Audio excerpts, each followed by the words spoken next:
Buenas tardes a todos y a todas. Eh, Como la semana pasada, yo soy Manuel Gorostidi desde Asturias y me acompaña Marian Goicoechea en Madrid para moderar esta segunda webinar de la Escuela de Nefrología para no nefrólogos. Marian, buenas tardes, ¿qué tal estás?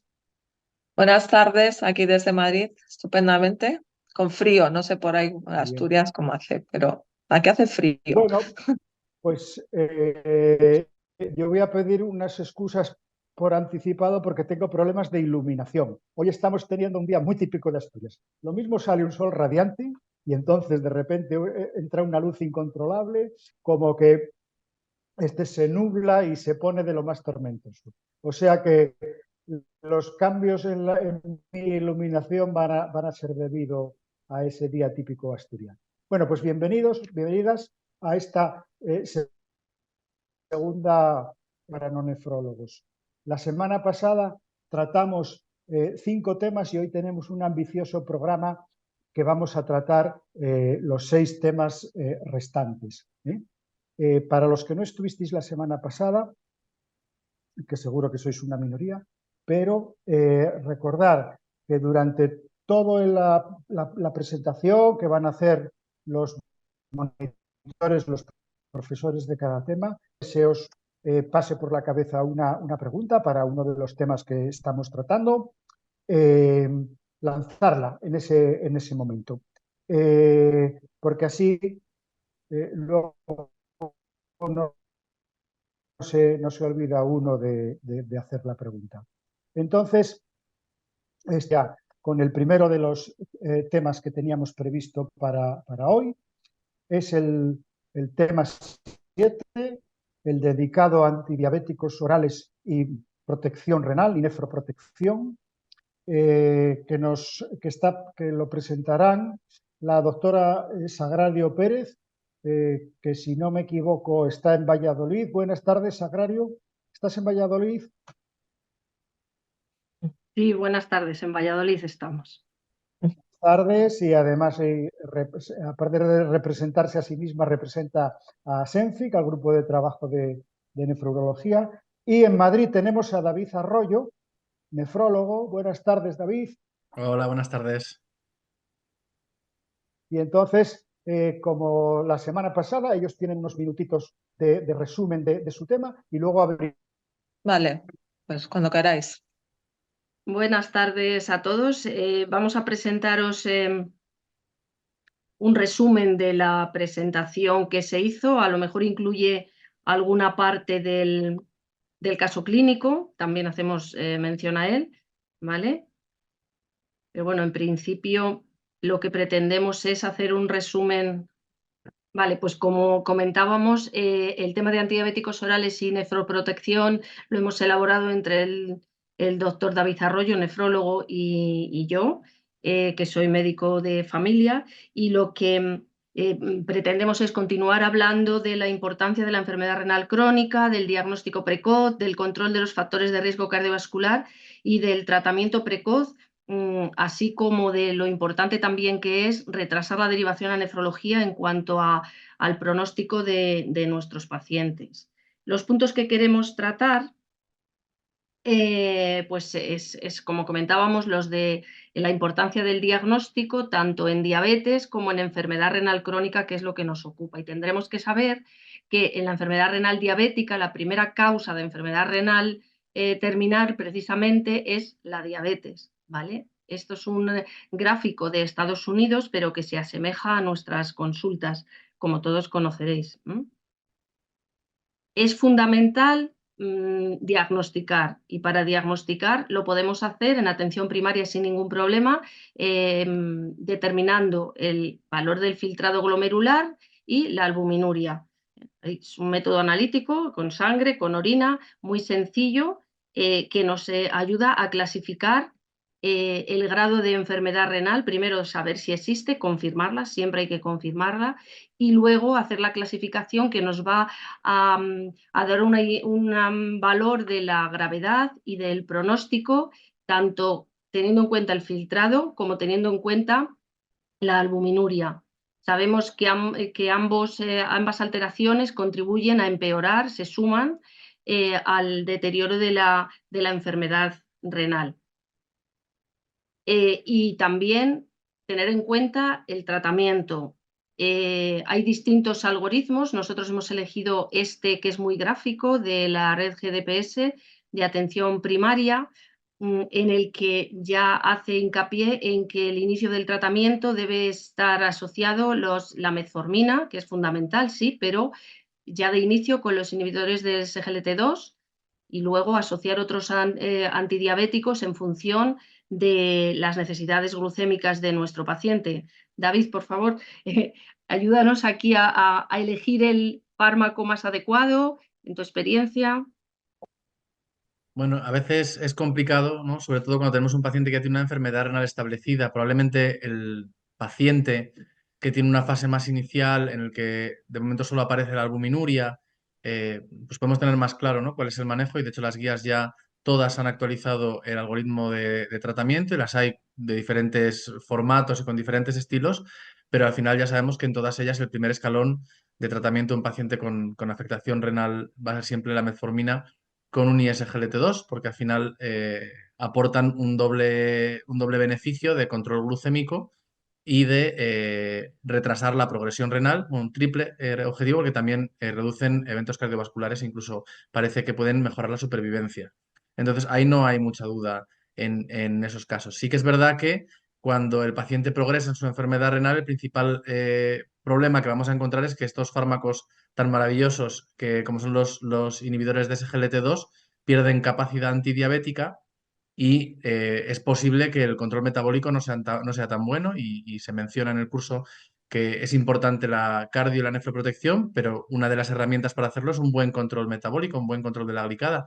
Entonces, cuando progresa la enfermedad renal y ya hablamos de estadios 3B, sobre todo 3A, 3B, 4, etcétera, los ISGLT2 pierden su capacidad antidiabética y entonces ahí tendremos que valorar otros fármacos, aunque no hay que retirar nunca los ISGLT2 porque siguen manteniendo su papel pronóstico a largo plazo, pero tendremos que valorar añadir otros fármacos, ¿no? Y aquí, en el caso de la red GDPS, nos habla de los agonistas del receptor GLP-1 como segundo escalón. Sabemos que hay limitaciones en cuanto a prescripción y visado, pero son fármacos que también, primero, tienen su poder antidiabético está intacto en la enfermedad renal porque por la propia molécula en sí no pierden capacidad antidiabética. Y luego porque parece que también tienen un poder cuando menos antiproteinúrico y veremos en algún ensayo que se va a publicar este año si además también frenan la progresión de la enfermedad renal, ¿no? Entonces, a pesar de las limitaciones que podemos tener en la prescripción, siempre parece que el siguiente fármaco a valorar va a ser un agonista del receptor GLP-1. Vale, seguimos. Tener en cuenta que nosotros hacemos mucho hincapié en esto, en evitar la inercia terapéutica y no retrasar el inicio de estos fármacos, porque además de mejorar las glucemias en el paciente diabético, van a proteger sus riñones, su función renal. Bien, pues como decimos que el control glucémico es muy importante, pero además estos fármacos, los ISGLT2, han aportado otros beneficios importantes, tanto a nivel de ingresos por insuficiencia cardíaca, de muerte cardiovascular, muerte renal y progresión de la enfermedad renal, como os presentamos aquí en distintos estudios, en los porcentajes de reducción de eventos que producen estos fármacos. Y además, insistimos en la importancia de la precocidad del tratamiento. David, si quieres comentar esta diapo. Claro, al final lo que nosotros estamos haciendo es tratar un riñón que ya está sufriendo, porque incluso en un paciente con diabetes que aún tiene un filtrado glomerular normal, muchas veces está en un estado de hiperfiltración que es difícil de mostrar, pero en el que las nefronas ya están sufriendo, con lo cual siempre es una intervención precoz, pero nunca estamos haciendo una prevención completamente primaria. Entonces, aunque estos fármacos han demostrado que incluso en estadios avanzados de enfermedad renal pueden alargar algo la vida de los riñones, evidentemente, cuanto antes comencemos el tratamiento, cuanto más precoz sea nuestra intervención, más años de salud renal vamos a ganar, con lo cual más lentamente va a progresar la función renal y eso va a implicar desde el retraso potencialmente llegar a necesitar diálisis o trasplante, que evidentemente es muy importante, pero también el retraso a llegar a fases moderadas avanzadas de enfermedad renal que se asocian a un peor pronóstico cardiovascular, con lo cual todo lo que estemos retrasando la pérdida de nefronas de nuestros pacientes va a suponer un mejor pronóstico, no solo en cuanto a la diálisis, sino también a nivel cardiovascular y de supervivencia. Entonces, cuanto antes iniciemos estos tratamientos, más beneficios estamos aportando a nuestros pacientes. Y de esto tenemos ya también bastantes estudios. Muy bien. Sabemos entonces que también, aunque tenemos que empezar precozmente, en los estadios avanzados persiste el beneficio y por eso David antes comentaba que estos fármacos no debemos de retirarlos aunque el filtrado disminuya y entren en diálisis, ¿no?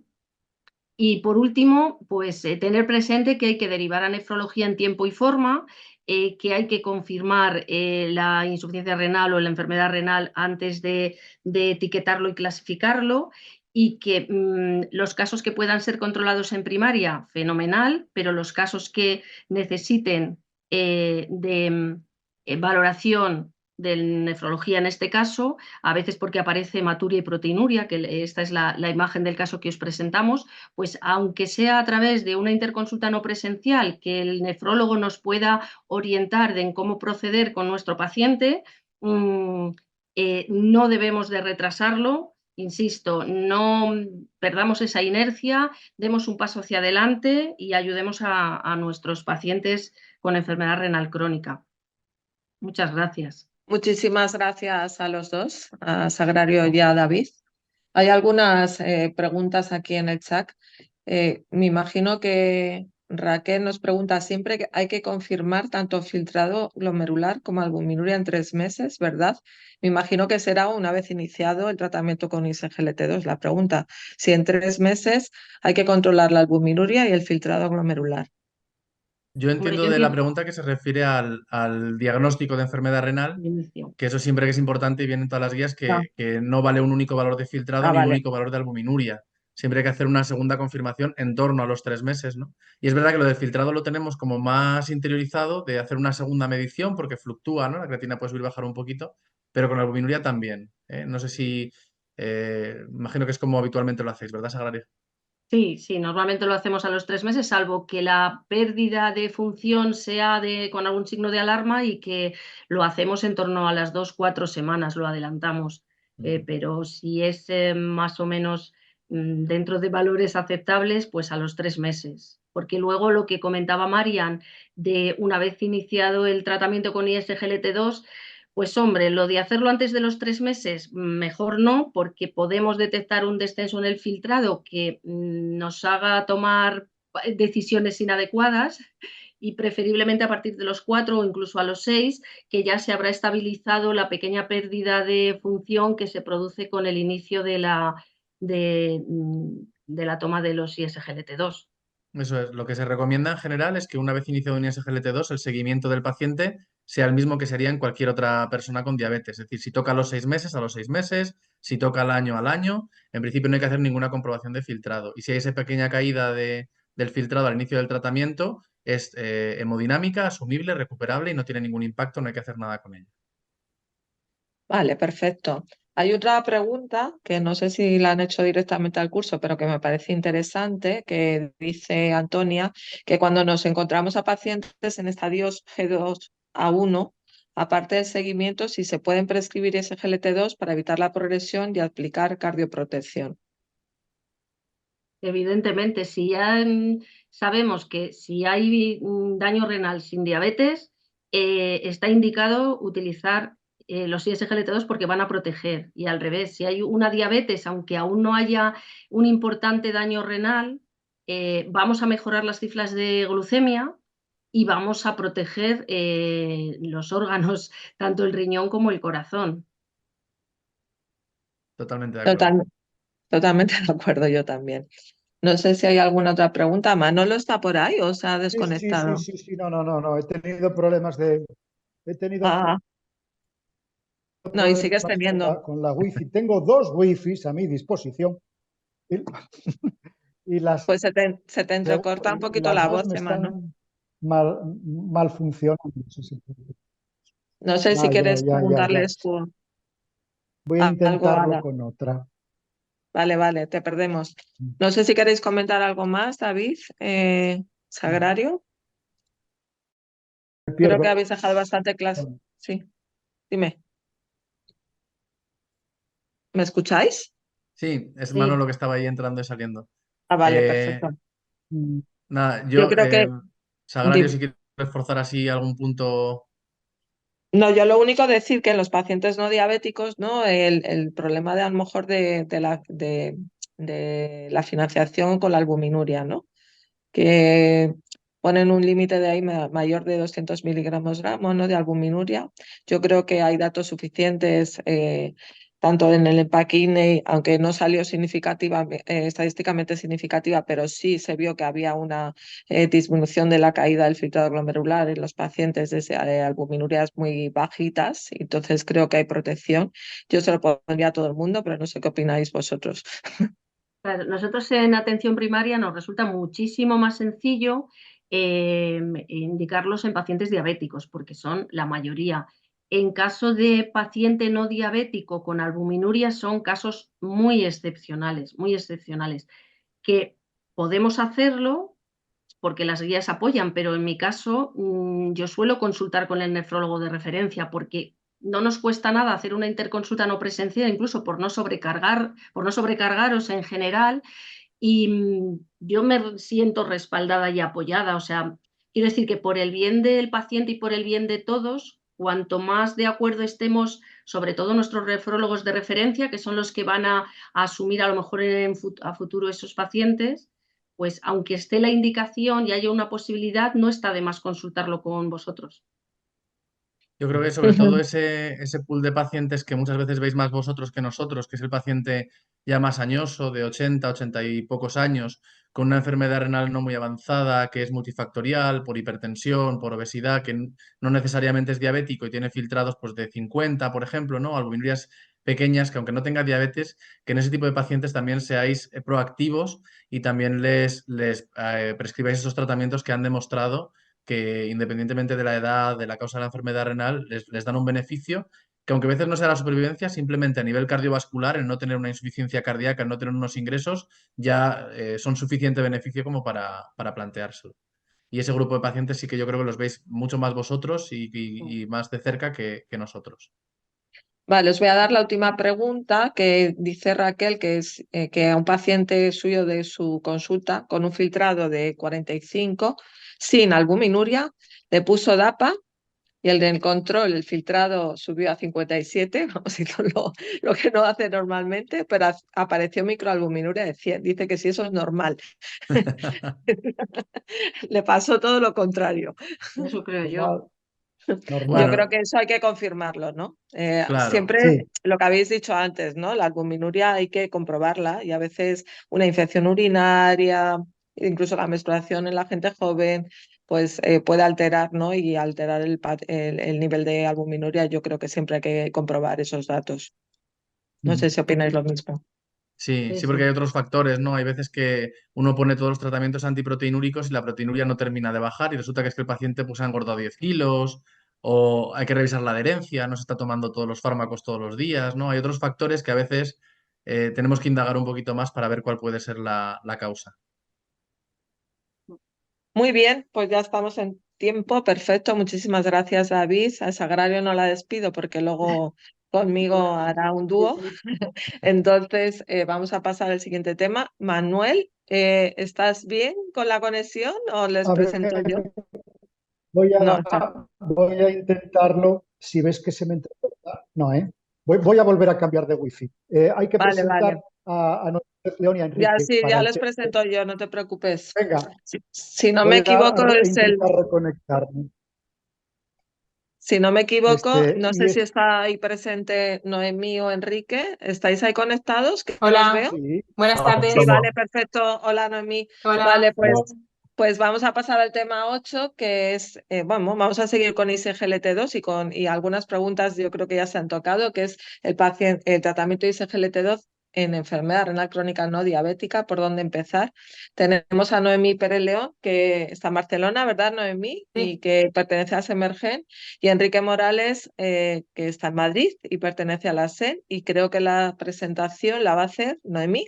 Entre ¿Puede los ser? dos. Empezaré Entre los yo dos. y seguirá Pues Enrique. perfecto. Pues cuando queráis, adelante. Muy bien. Vale, ¿se ve bien? Sí, perfecto. Sí. Vale, bueno, pues a nosotros creo que nos ha tocado el tema un poco más controvertido, ¿no, Enrique? No sé si estás de acuerdo, que Un es poquito, un poquito. el uso de los ISGLT2 en la enfermedad renal crónica no diabética, aunque ya habéis, ahora mismo habéis hablado un poquito de ellos, ¿por dónde empezar? Bueno, yo soy médico de primaria y ahora no puedo pasar la presentación. Ahora, perdón. Soy médico de primaria, como bien sabéis, y lo que quiero empezar un poquito a poner el foco de atención, ¿no?, en el diagnóstico, lo importante que es el papel del médico de primaria en la detección precoz para un tratamiento precoz, ya que, pues, evidentemente hemos visto que hay estudios con la suficiente contundencia científica que nos avalan a que estos fármacos, pues, nos disminuyen la progresión y nos mejoran el riesgo de eventos cardiovasculares y de muerte.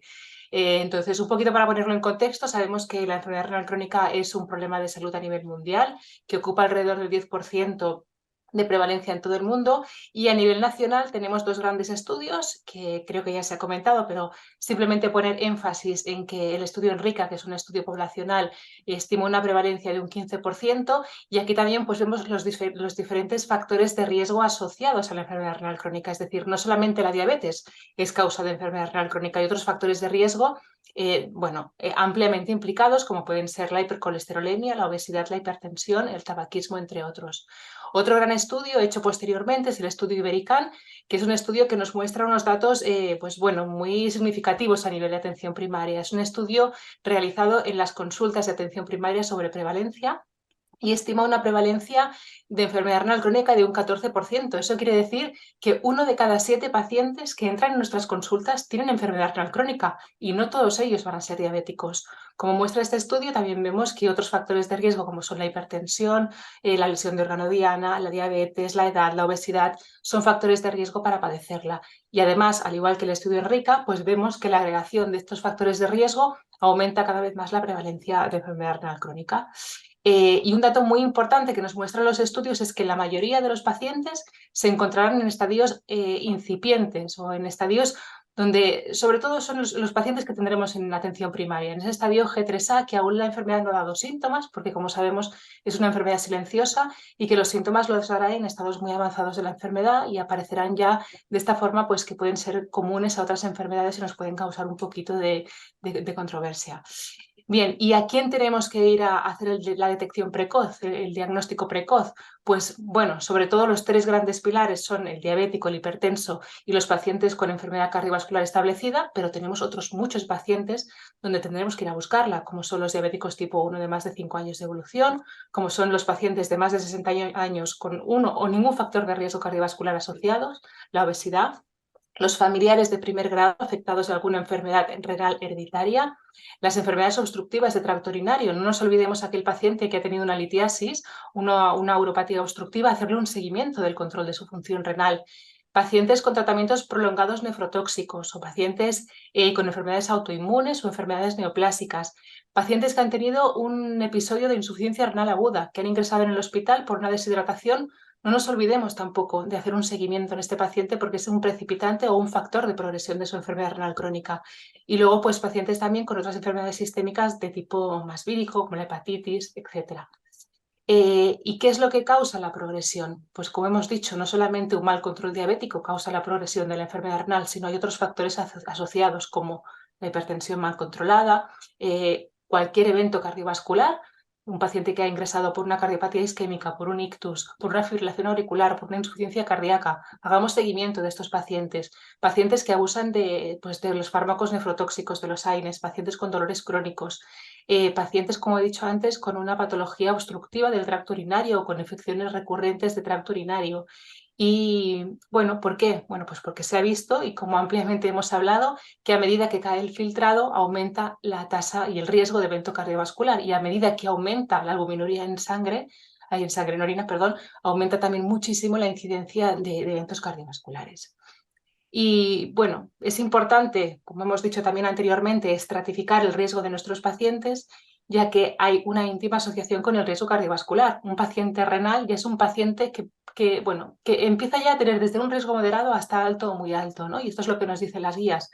Como veis, en la tabla de estratificación pronóstico del Ascádigo, a medida que aumenta la albuminuria aumenta el riesgo y a medida que baja el filtrado pues aumenta el riesgo. Y esto se asocia a un aumento de riesgo cardiovascular, con lo cual uno de los objetivos terapéuticos de nuestros pacientes será el control óptimo de estos factores de riesgo. No es lo mismo controlar una hipertensión en un paciente sano que en un paciente renal. Con lo cual, pues como he dicho, ¿no? Tener enfermedad renal crónica supone un riesgo cardiovascular alto o muy alto y debemos ser muy, muy estrictos a la hora de optimizar el control de estos factores de riesgo. Como también hemos hablado, pues bueno, los ISGLT2 han puesto en evidencia esta protección cardiorrenal. Y aquí tenemos los 3 estudios principales. El primero fue Credence con canagliflozina, que se observó que bueno, mejoraba el objetivo primario a nivel cardiorrenal, el 100% de los pacientes eran diabéticos.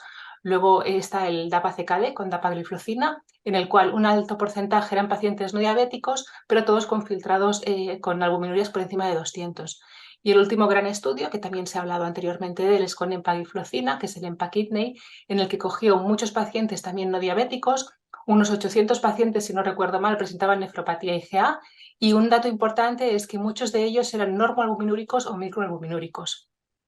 Si bien es verdad que estos pacientes con normo o microalbuminuria no hay la suficiente potencia estadística como para decir que haya una mejoría a nivel de progresión, pero sí que es verdad que se veía un enlentecimiento del filtrado. Con lo cual, las guías ya empiezan a recomendar los ISGLT2 como tratamiento de primera línea para el tratamiento de la enfermedad renal crónica diabética o no diabética. Este es un paper que se publicó en el verano pasado, que es un avance de las guías que digo que aún están en fase de revisión, pero que se publicarán en breve, que ya nos lo están recomendando. Con lo cual, a pesar que la diabetes sea uno de los principales factores de enfermedad renal crónica, bueno, hay otras muchas causas y en estos pacientes tenemos que ir a buscarlas y detectar la enfermedad renal, ya que el diagnóstico precoz y la intervención precoz es crucial y es un papel pues, muy importante en atención primaria. Y como he dicho, hoy en día bueno, existen 2 ISGLT2, tanto dapagliflozina como empagliflozina, que ya tienen indicación para enfermedad renal crónica no diabética. Y bueno, dejo paso a Enrique por si quiere hacer algún comentario más. Vale, voy a compartir.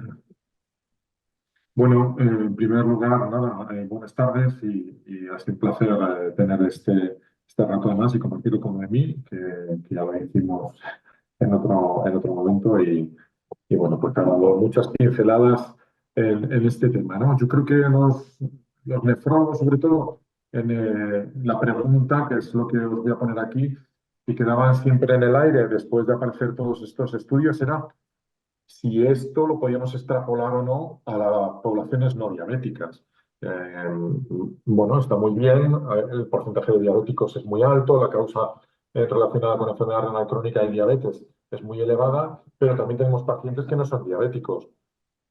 ¿Qué hay de esto? Hay efecto antiproteinúrico, se puede hablar de efecto renoprotector y de efecto cardioprotector en los pacientes con enfermedad renal crónica. Bueno, pues estas son las cuestiones que yo creo que han ido intentando darse una solución durante os diría el último año y este año, ¿no? Pues sobre todo el último año.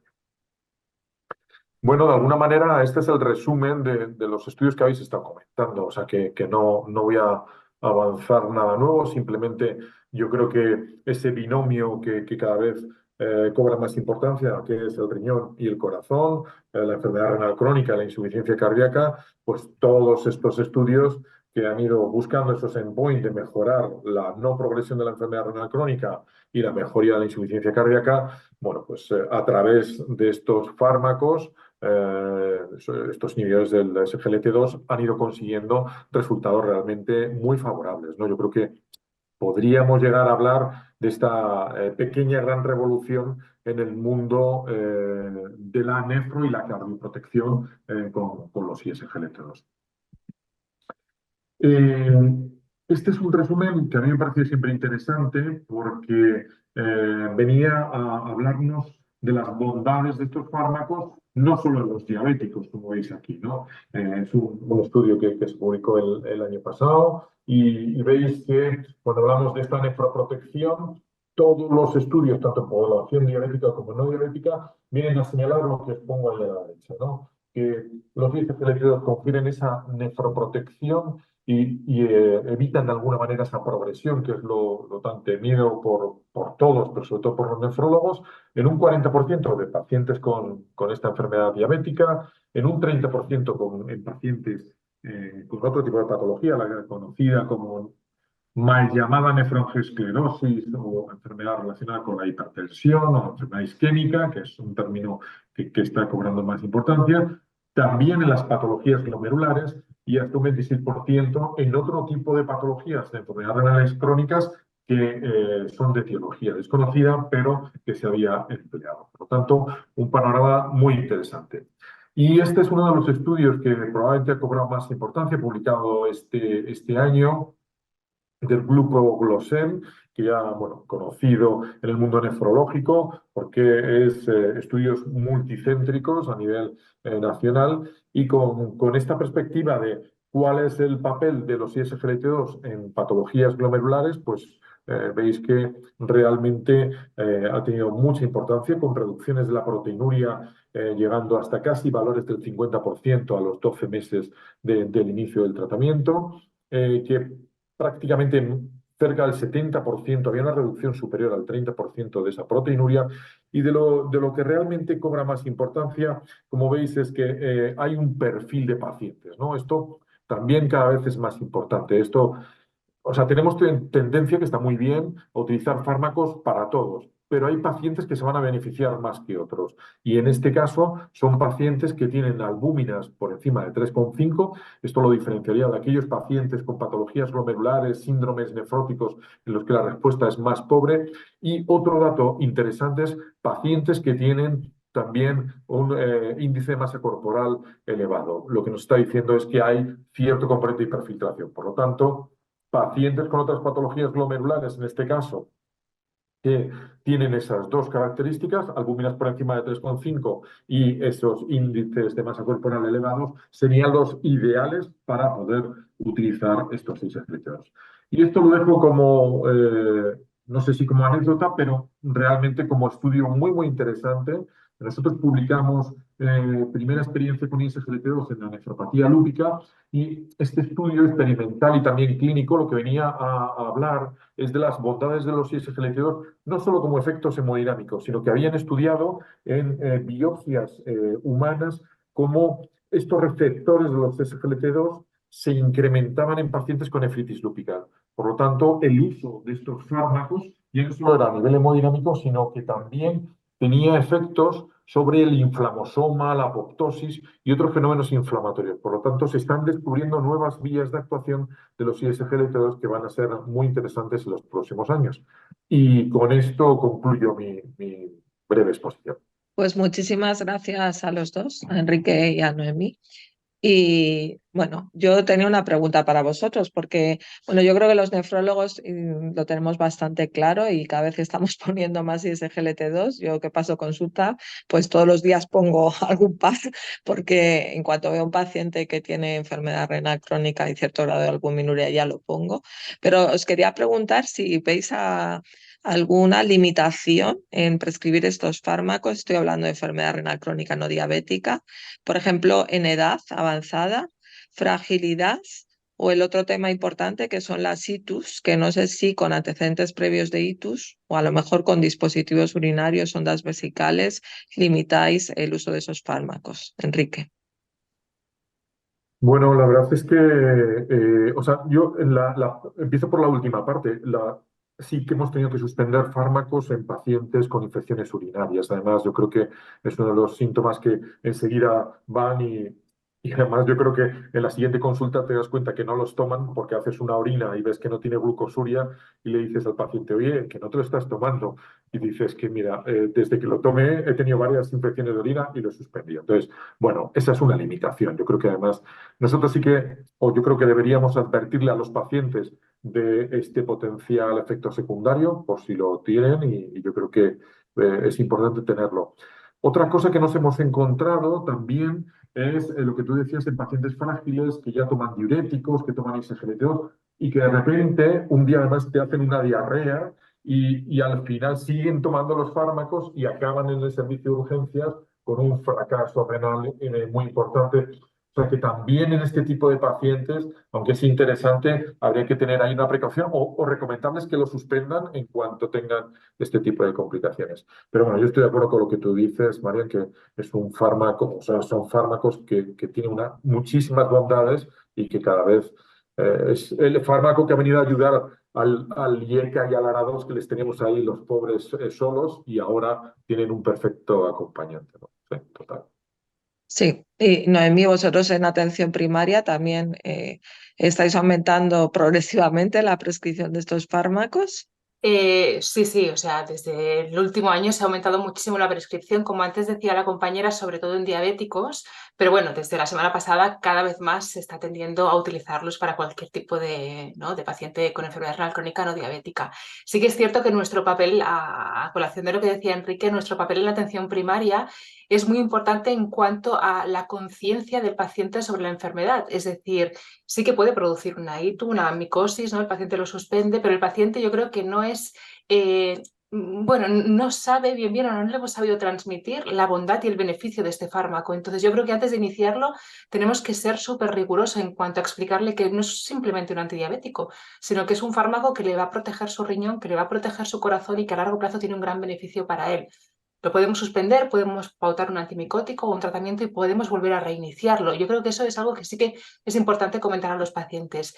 Y bueno, como decía, en cuanto a la enfermedad renal crónica no diabética, al principio había muchísima reticencia, pero cada vez más yo creo que los compañeros de primaria se están animando a utilizarlos por la evidencia contundente de los estudios.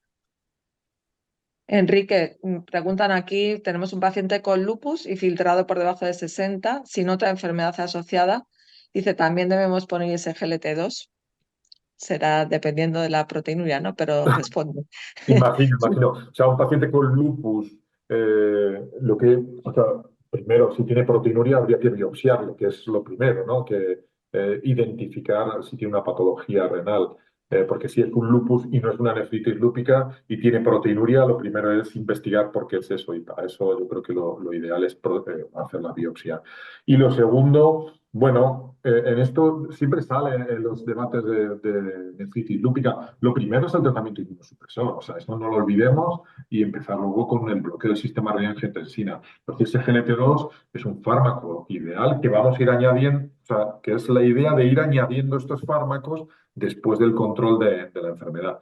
Pero desde luego, si tiene proteinuria, hay que empezar a hacer la biopsia. Un tema muy interesante que ahora estamos empezando a hablar es el tema de la albuminuria en la nefritis lúpica. Es decir, que siempre nos hayamos acostumbrado a que un paciente consideramos remisión por debajo de 0,5 gramos día. Pero ¿y si ese paciente tiene 300 de albuminuria? ¿Nos quedamos tranquilos? ¿Qué hacemos?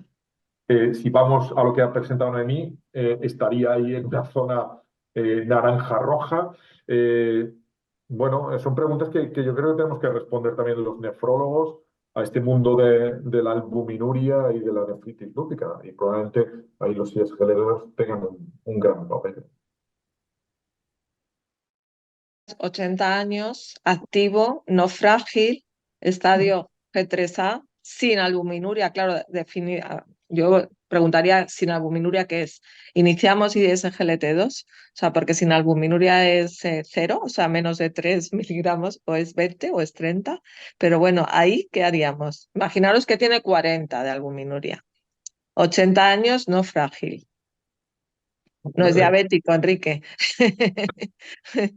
Esto, si algunos de nuestros maestros te dirían, si el hombre está bien, déjale. Ya llega a los 80 años.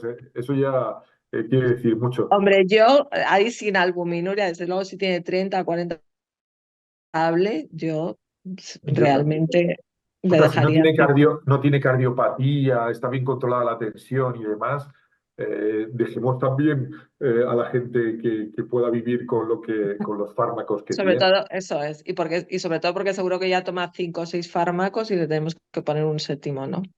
Está malo lo que seguro que quiere apuntillar. Ah, no, lo que quieres decir. No, ahora, bueno, disculpas, ahora parece que me va mejor un poco las conexiones.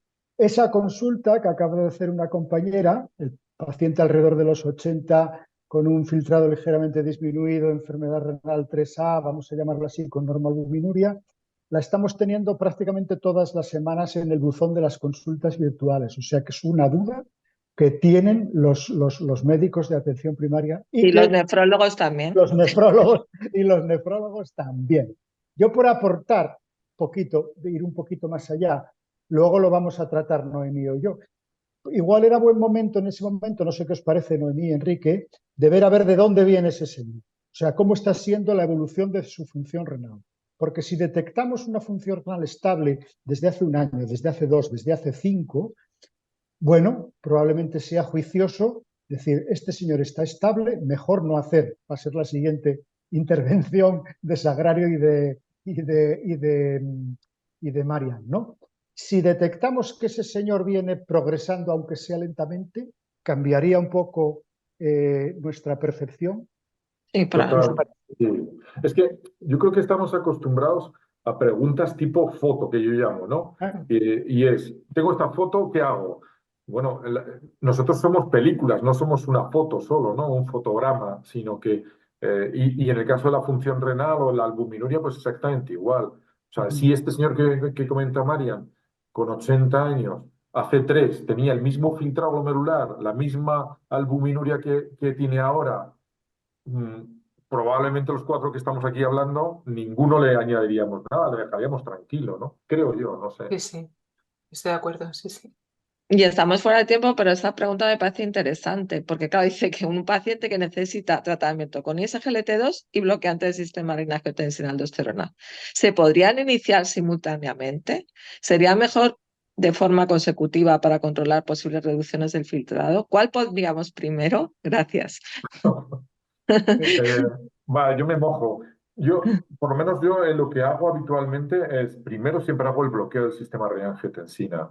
Veo la respuesta y ya está.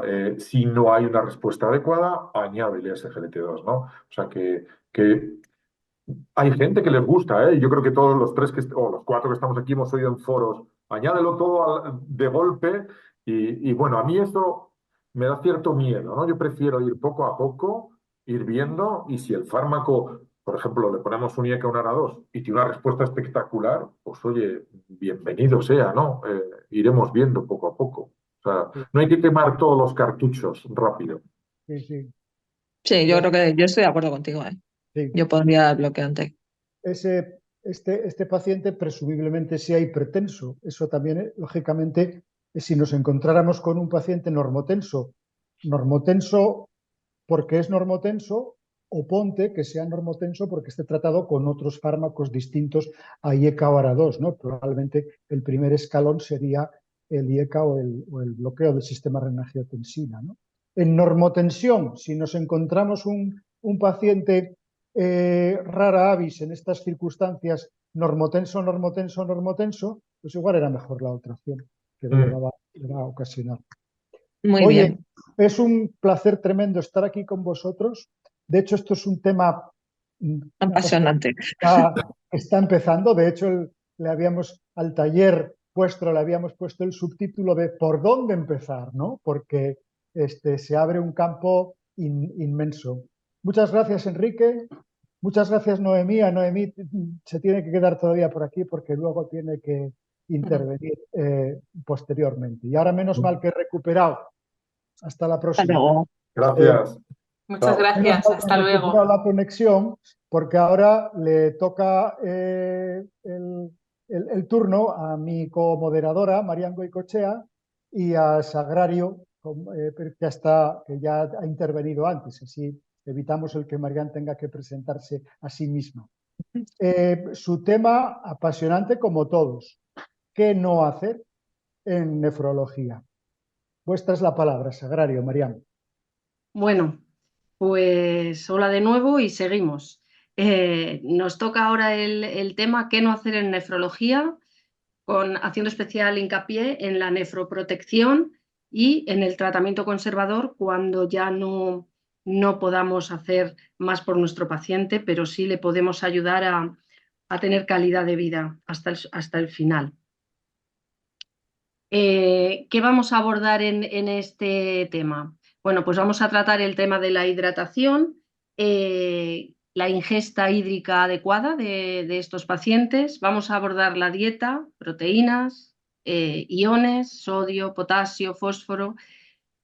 Vamos a hablar de los fármacos, los nefrotóxicos o los que necesite por sus patologías, ajustados según filtrado glomerular. Vamos a hablar de la importancia de los contrastes radiológicos en la alteración de la función renal, sobre todo el ajuste de algunos medicamentos o su supresión, y el manejo de los pacientes en tratamiento conservador ya en enfermedad renal avanzada.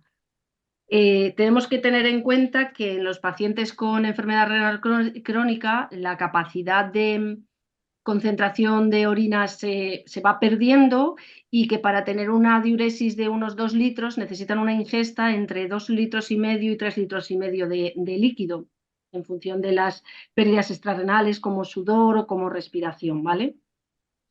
Tener también, como en todas las situaciones de estos pacientes, que hay que individualizar según la situación y la evolución de su enfermedad renal.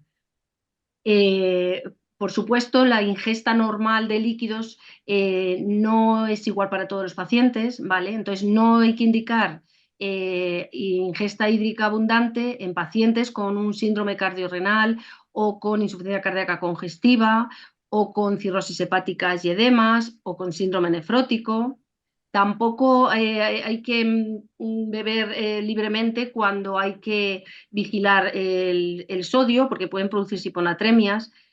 También deben recomendarse medidas para prevenir la deshidratación en verano, que hace mucho calor, en pacientes ancianos que no tienen el estímulo de la sed, no beben porque no tienen sed, da igual que sea verano, que te haga calor o que no.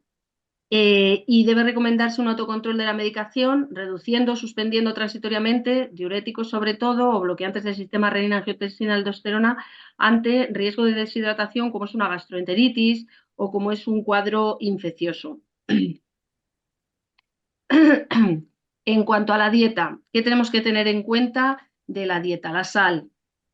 Sabemos que la mayoría de los pacientes con enfermedad renal crónica son hipertensos y tenemos que hacer mucho hincapié por nuestra parte en nuestras consultas, por parte de las consultas de enfermería, que a veces son los que más les siguen, en que la alimentación tiene que ser lo más sana posible, no sazonar, todos los alimentos llevan sal por naturaleza, entonces intentar no añadir sal, evitar alimentos prefabricados que son muy salados y enlatados.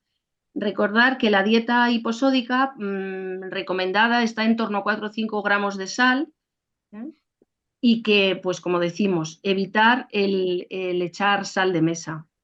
De las proteínas, la restricción proteica es fundamental. ¿Por qué? Pues porque produce renoprotección, disminuye la hiperfiltración glomerular y enlentece la progresión de la enfermedad renal crónica, la enlentece en torno a 5 mililitros minuto y año. Además, la restricción proteica aumenta la eficacia de los inhibidores del sistema renina-angiotensina-aldosterona y reduce paralelamente la ingesta, hay que reducir paralelamente la ingesta de fósforo. La dieta normoproteica debe de ser inferior a 1 gramo de kilo y día, sobre todo en los estadios de normalidad G2, G3A. En el G3B4 deberían de reducirse a valores de 0,8-0,6 gramos de proteínas por kilo y día y que el 50% sean proteínas de alto valor biológico. En cuanto al potasio, pues solamente habrá que restringirlo en casos de hiperpotasemia crónica mantenida, y hay que tener en cuenta medidas dietéticas para evitar el exceso de potasio exógeno, evitar alimentos con más de 250 miligramos de potasio por 100 gramos de alimento y bueno, pues una dieta baja en potasio que tenga 3 o menos gramos de potasio al día.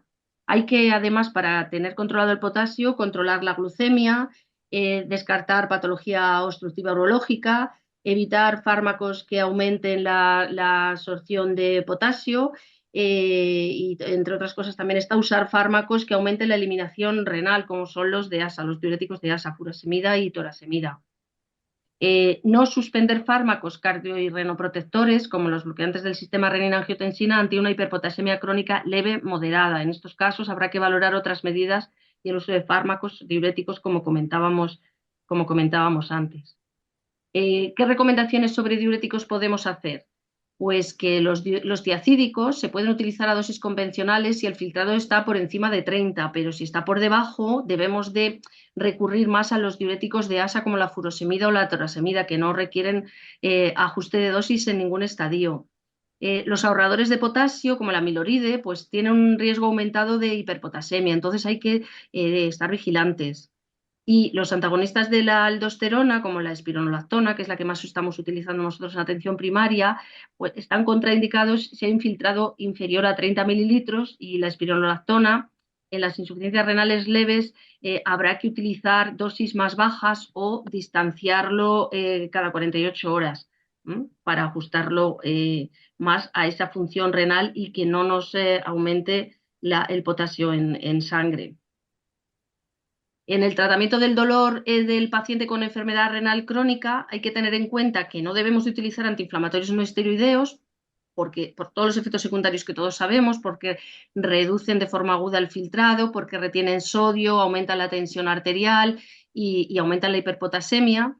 Además, altera la mucosa gastrointestinal, la función plaquetaria, aumentan el riesgo cardiovascular. Y sobre todo hay que evitarlos a partir del estadio 3 de enfermedad renal, de filtrado glomerular por debajo de 45, especialmente en pacientes más ancianos, mayores de 75, pero en general también teniendo en cuenta las comorbilidades. Los mórficos y los opioides menores, pues hay que vigilar mucho también en función de la función renal, porque pueden acumularse y pueden producir una parada respiratoria. Cuidado con los tramadoles, que todos nuestros pacientes mayores tienen mucha patología artrósica y sistemáticamente se prescribe tramadol, y además ahora en dolores agudos, también en lumbalgias agudas, en cólicos renales, están viendo que los servicios de urgencias también están haciendo uso de los tramadoles. Y tenemos que estar nosotros en primaria vigilantes, porque las pautas que se les dan a veces son elevadas por el intenso dolor del momento, pero no se deben de mantener sin vigilancia, ¿vale? Y el resto de opioides que, como vemos, también aumentan el riesgo de parada respiratoria, y la meperidina además puede desencadenar convulsiones. Entre los analgésicos más indicados en estos casos estaría el metamizol, que no necesitaría reducción o ajuste de dosis a lo largo de todo el recorrido de la enfermedad renal progresiva, ¿vale? No podría utilizarse. El paracetamol también, pero habría que reducir dosis. Y monitorización, bueno, no sé, Marian, si respecto a los fármacos y a las dietas quieres añadir algo, porque ahora ya el punto final es el tratamiento conservador en el paciente ya con la enfermedad crónica avanzada. No, respecto a las dietas, que evidentemente la restricción proteica ha demostrado disminución de la progresión, pero el problema de las dietas es que deberíamos de reducir las proteínas animales y aumentar las proteínas vegetales. Entonces, esto entra un poco en contradicción, porque claro, las proteínas vegetales son las que tienen más potasio. Evidentemente, el paciente que no tiende a la hiperpotasemia, pues tiene que ser una dieta evitando sobre todo las carnes rojas. Las proteínas animales tienen mucha carga ácida y todo, por lo tanto, esto no es bueno para la progresión de la enfermedad renal crónica, y aumentar las proteínas vegetales. Y en el caso de cuando hay hiperpotasemia, pues ya tenemos que antes de potasio, que no son el antiguo Resincalcio, que se toleraba fatal, como son el Patiromed y el ciclosilicato de circonio, que nos pueden ayudar a controlar el potasio en estos pacientes, y cada vez pues estamos más abiertos a dar un poquito más de vegetales y de proteínas vegetales a nuestros pacientes, porque además, como todos sabemos, son cardiosaludables. Esto respecto a la dieta. Y respecto al dolor, es un tema complicado también, muy complicado para los nefrólogos y para los pacientes nefrológicos, tanto para vosotros como para nosotros, porque claro, los pacientes añosos, pues evidentemente lo que se quejan son de dolores articulares, y no cabe duda que los antiinflamatorios no esteroideos son los mejores fármacos para controlar ese tipo de dolor. Pero bueno, a nosotros ya como no podemos utilizar AINES, pues tú lo has dicho, paracetamol y nolotil combinado, y todo tramadol, codeínas y demás tienen importantes efectos secundarios. Además, tramadol pues tiene un metabolismo que, bueno, parece que hay un componente genético de que hay gente que lo tolera fatal y que puede dar pues hipotensiones, incluso efectos secundarios graves, y hay otra gente que lo tolera muchísimo mejor. Nuestros facultativos de las unidades de dolores nos dicen que cuando el dolor es importante, cuando es un dolor visceral, el segundo escalón terapéutico clásico no lo deberíamos de saltar, que son los opioides menores. Es mejor poner opioides mayores a dosis muy bajas y controladas según el grado de enfermedad renal crónica, como fentanilo o buprenorfina, para controlar el dolor. Y en el caso del dolor neuropático, pues la gabapentina a dosis también ajustadas para el estadio de la enfermedad renal. Sí, la verdad es que da miedo utilizar los opioides mayores, pero realmente tienen menos, por lo menos la buprenorfina se tolera mejor, y la dependencia llega mucho más tarde que de los opioides mayores. Totalmente. Y luego está el problema del fentanilo, bueno, pues el grave problema que hay con el fentanilo, pero es verdad que dosis muy pequeñitas, como 12,5 cada 72 horas, pues a veces ya en un dolor importante, porque en dolores pues articulares, pues yo creo que la combinación de leves, la combinación de paracetamol y metamizol, yo creo que es lo más frecuente de uso. Así es, tener en cuenta desde luego, porque el metamizol es un analgésico bueno, pero tiene también sus efectos secundarios, tanto de intolerancia como de contraindicaciones. Tener en cuenta la granulocitosis y que tiende a bajar un poquito la tensión. Entonces, ver un poco el nivel de tensión arterial que tienen los pacientes, porque a veces somos nosotros los que les provocamos también una bajada de tensión por efecto de la analgesia, que tenemos que tenerla en cuenta, ¿vale? Y ya. Como punto final, el tratamiento conservador, ya como en las etapas finales, como tratamiento paliativo. Los objetivos de los cuidados en esta fase pues están garantizar calidad de vida, proporcionar confort, prevenir complicaciones a corto plazo y, sobre todo, evitar ingresos hospitalarios e intervenciones que no sean estrictamente necesarias, controlar los síntomas que vayan apareciendo, sea el dolor, sea una disnea, sea una retención hídrica. Y es importante también prestar apoyo psicológico necesario tanto a los pacientes como a los familiares o cuidadores. En cuanto al control de la presión arterial en esta etapa final, pues evitar hipotensiones en pacientes con edad avanzada y enfermedad ateromatosa. Por tanto, no es tan imprescindible un estricto control de la tensión arterial. Tenemos que intentar, con que esté por debajo de 160-90, podemos darnos por satisfecho. Asegura una diuresis entre 1000 y 1500, el control del peso para que no retengan, veamos que no retiene líquido, vigilar las anemias y tratarlas en base a la hemoglobina glicosilada o a la ferritina. Lo podremos tratar con hierro oral o intravenoso.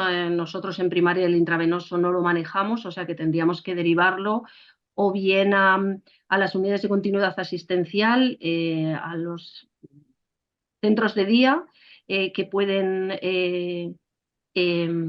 aplicar este tratamiento intravenoso, o bien las unidades de hospitalización domiciliaria, que en el domicilio del paciente, para molestarle lo menos posible, le aplicarán la inyección intravenosa. En cuanto al metabolismo del calcio y el fósforo, pues vigilar los niveles, tener cuidado de la vitamina D, la paratormona en este caso pues es menos importante. También el equilibrio entre los niveles de potasio, como decía Marian, los quelantes, para eso están, si se necesitan utilizarlos. en lugar de restringir a lo mejor tanto la alimentación o los fármacos. Y finalmente revisar la medicación ajustando la dosis según filtrado, como venimos diciendo todo el tiempo. Evitar el uso de los antiinflamatorios no esteroideos. Está claro después de esto que vamos a tener analgesia que podamos utilizar sin necesidad de ir a los antiinflamatorios, con opioides a dosis bajas o con pregabalina, gabapentina en caso de un dolor neuropático. Y si en todo el proceso es importante mantener una comunicación fluida entre atención primaria y nefrología, en este caso es fundamental, porque son pacientes que han estado antes seguidos por nefrología, que han frecuentado mucho el hospital, y en esta etapa de su vida pues tenemos que hacerles entender que donde mejor están es en su domicilio, acompañados de sus familias, pero que sepan que no les abandona ni su médico, ni su enfermera, ni su nefrólogo de cabecera y de referencia. ¿Vale? Pues esto es todo por nuestra parte. Bueno, pues muchas gracias, Sagrario, muchas gracias, Marian. Habéis hecho un excepcional repaso de todo este tema de nacer. Este último tema que habéis tratado, que es la relación entre primaria y nefrología, en estos casos también se planteó la semana pasada cuando hablamos de tratamiento renal sustitutivo y la necesidad de esa coordinación, ¿no? entre la medicina, el médico de atención primaria y el nefrólogo, ¿no? Quizás cada vez tenemos una relación más importante a nivel de consultas externas, de las consultas virtuales, la propia, digamos que nefrología general, y probablemente el médico de atención primaria se siente un poco más alejado conforme la enfermedad renal crónica está en situaciones de enfermedad renal crónica avanzada y también en tratamiento renal sustitutivo, ¿no? Diálisis y trasplante, y ahí es excepcionalmente importante la relación entre las dos especialidades, ¿eh? Vamos a mirar a ver si entra alguna pregunta en el chat para vosotras. Pues no. No hay ninguna, Manuel. Han Pero entrado, mientras que os presentábamos, han entrado 2 o 3 del tema anterior que, si tenemos tiempo a lo largo del resto de la sesión, las implementaremos. Muy bien, muchas gracias, Sagrario. Hasta la próxima. Esperamos verte en futuras ediciones de la Escuela de Nefrología. Marian, tú y yo Será un seguimos. placer. Gracias, Sagrario, y un placer compartir contigo otro año estos temas. Igualmente. Yo me voy a seguir conectada y viéndoos, pero Vale, ya Perfecto. me retiro. Estupendo. Vamos con el siguiente tema, casi en hora. Tenemos por aquí a los 2 próximos protagonistas, que son el doctor Francisco Javier Bartolomé, representante de Senfic. Si no nos fallan los datos, ¿estás en Navarra, Javier? Sí, estoy en Navarra. Disculparme que no me funciona la cámara, pero bueno, por lo menos se me oye. Estupendo. Y desde Madrid, Borja Quiroga. Buenas tardes. Hola, ¿qué tal, amigo? Entonces, sabéis que Borja y Francisco Javier han desarrollado el tema del síndrome cardiorrenal, otra de las grandes actualidades, tema que siempre ha estado ahí, ¿verdad? Ya nos contaréis. Muy bien. Y en unos minutos vais a desgranar lo más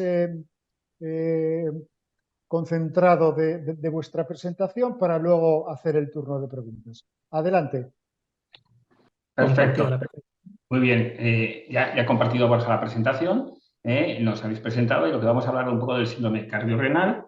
Entonces, hemos preparado unos 3-4 detallicos para que la gente se sitúe un poco en esta alteración o doble disfuncionalidad, tanto del corazón como del riñón, ¿vale? Pásame la primera diapositiva, por favor. Bien, entonces, es importante saber que hay muchos estudios que nos van a decir que tanto la albuminuria alterada, lo que se llamaba antes micro o macroalbuminuria, va a ser un predictor importante de no solo del daño renal, es decir, de la alteración del propio riñón, sino también de la mortalidad y de los eventos cardiovasculares. Como tal, la albuminuria es un marcador de riesgo cardiovascular. Pero si os fijáis, lo que más llama la atención es que esa alteración en la albuminuria no solo es en datos de valores normales, que podríamos decir por debajo de 30, sino que cualquier grado de albuminuria, como decía antes una compañera, va a estar alterado y es perjudicial, ¿vale?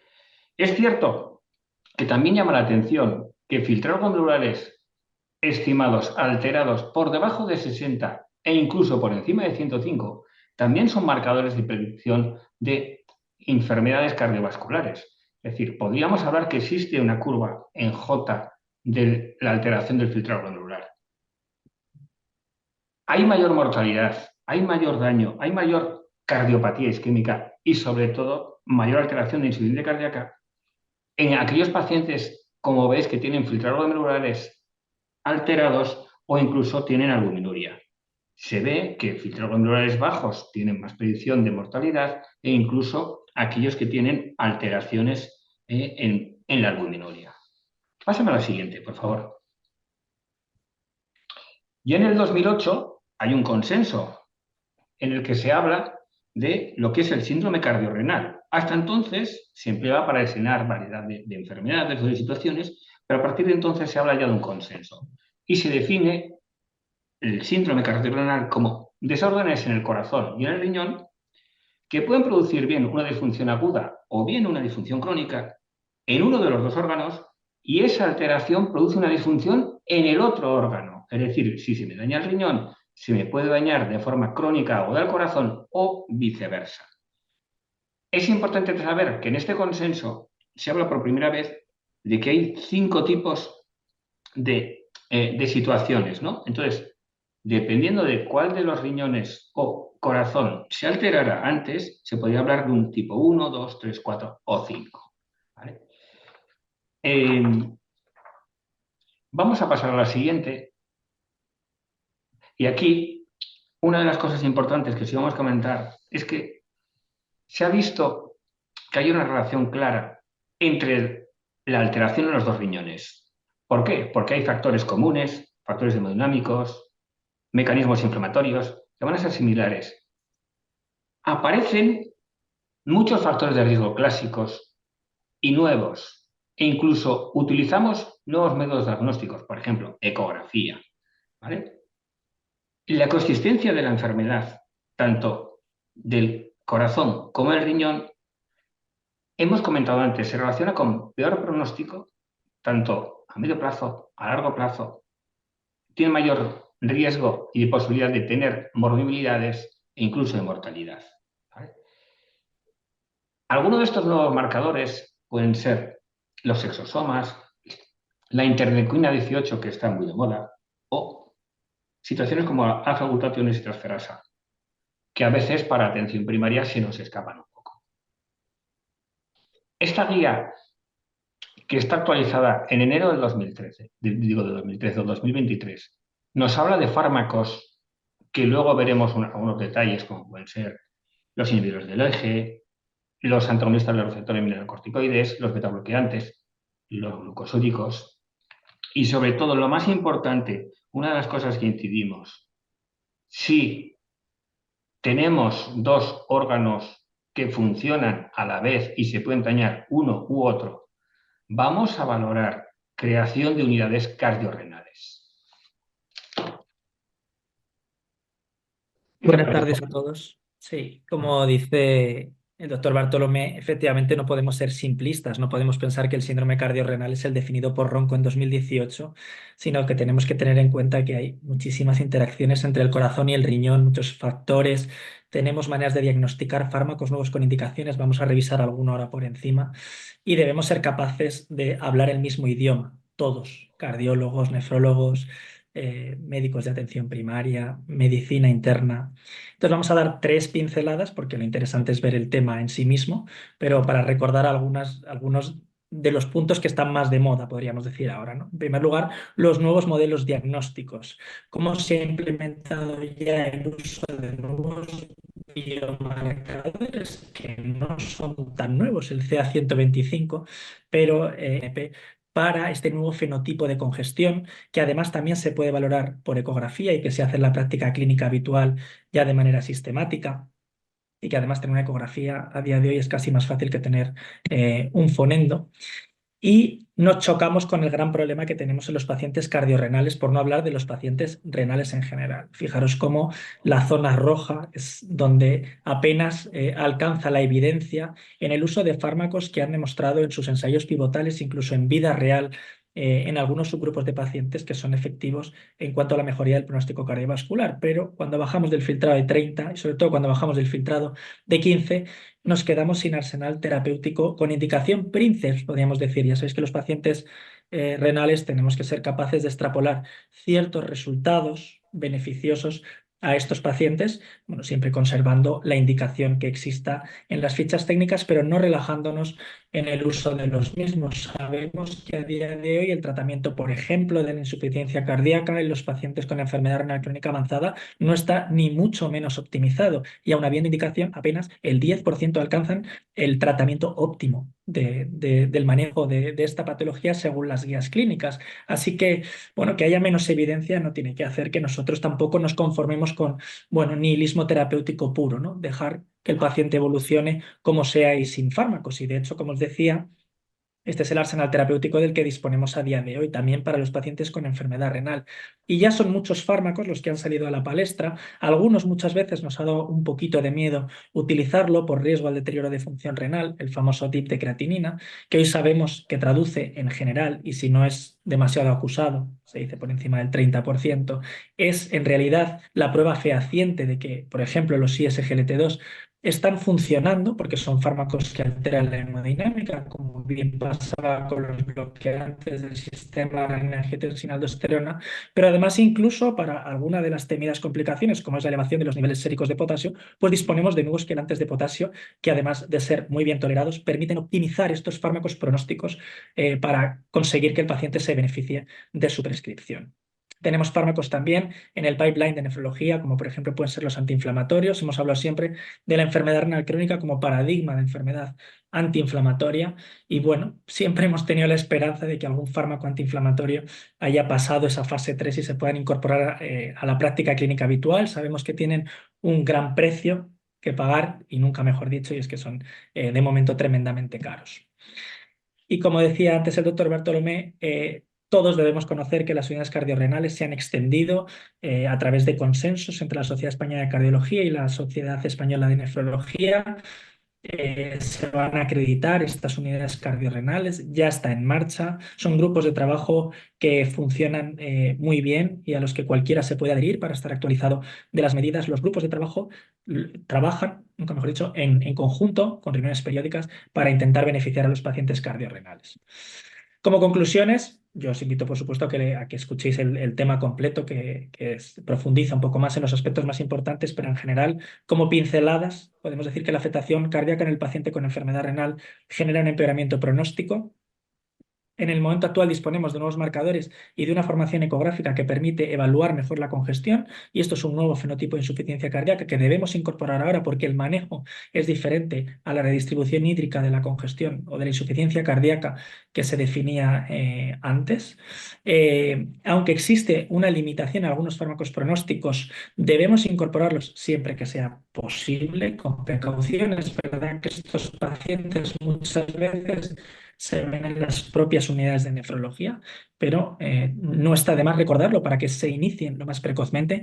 Y la implementación de unidades cardiorrenales es ya una realidad en nuestro día a día. Yo os invito a que las conozcáis, a las de vuestra área, y que participéis de ellas y que remitáis pacientes a las mismas. Muchas gracias.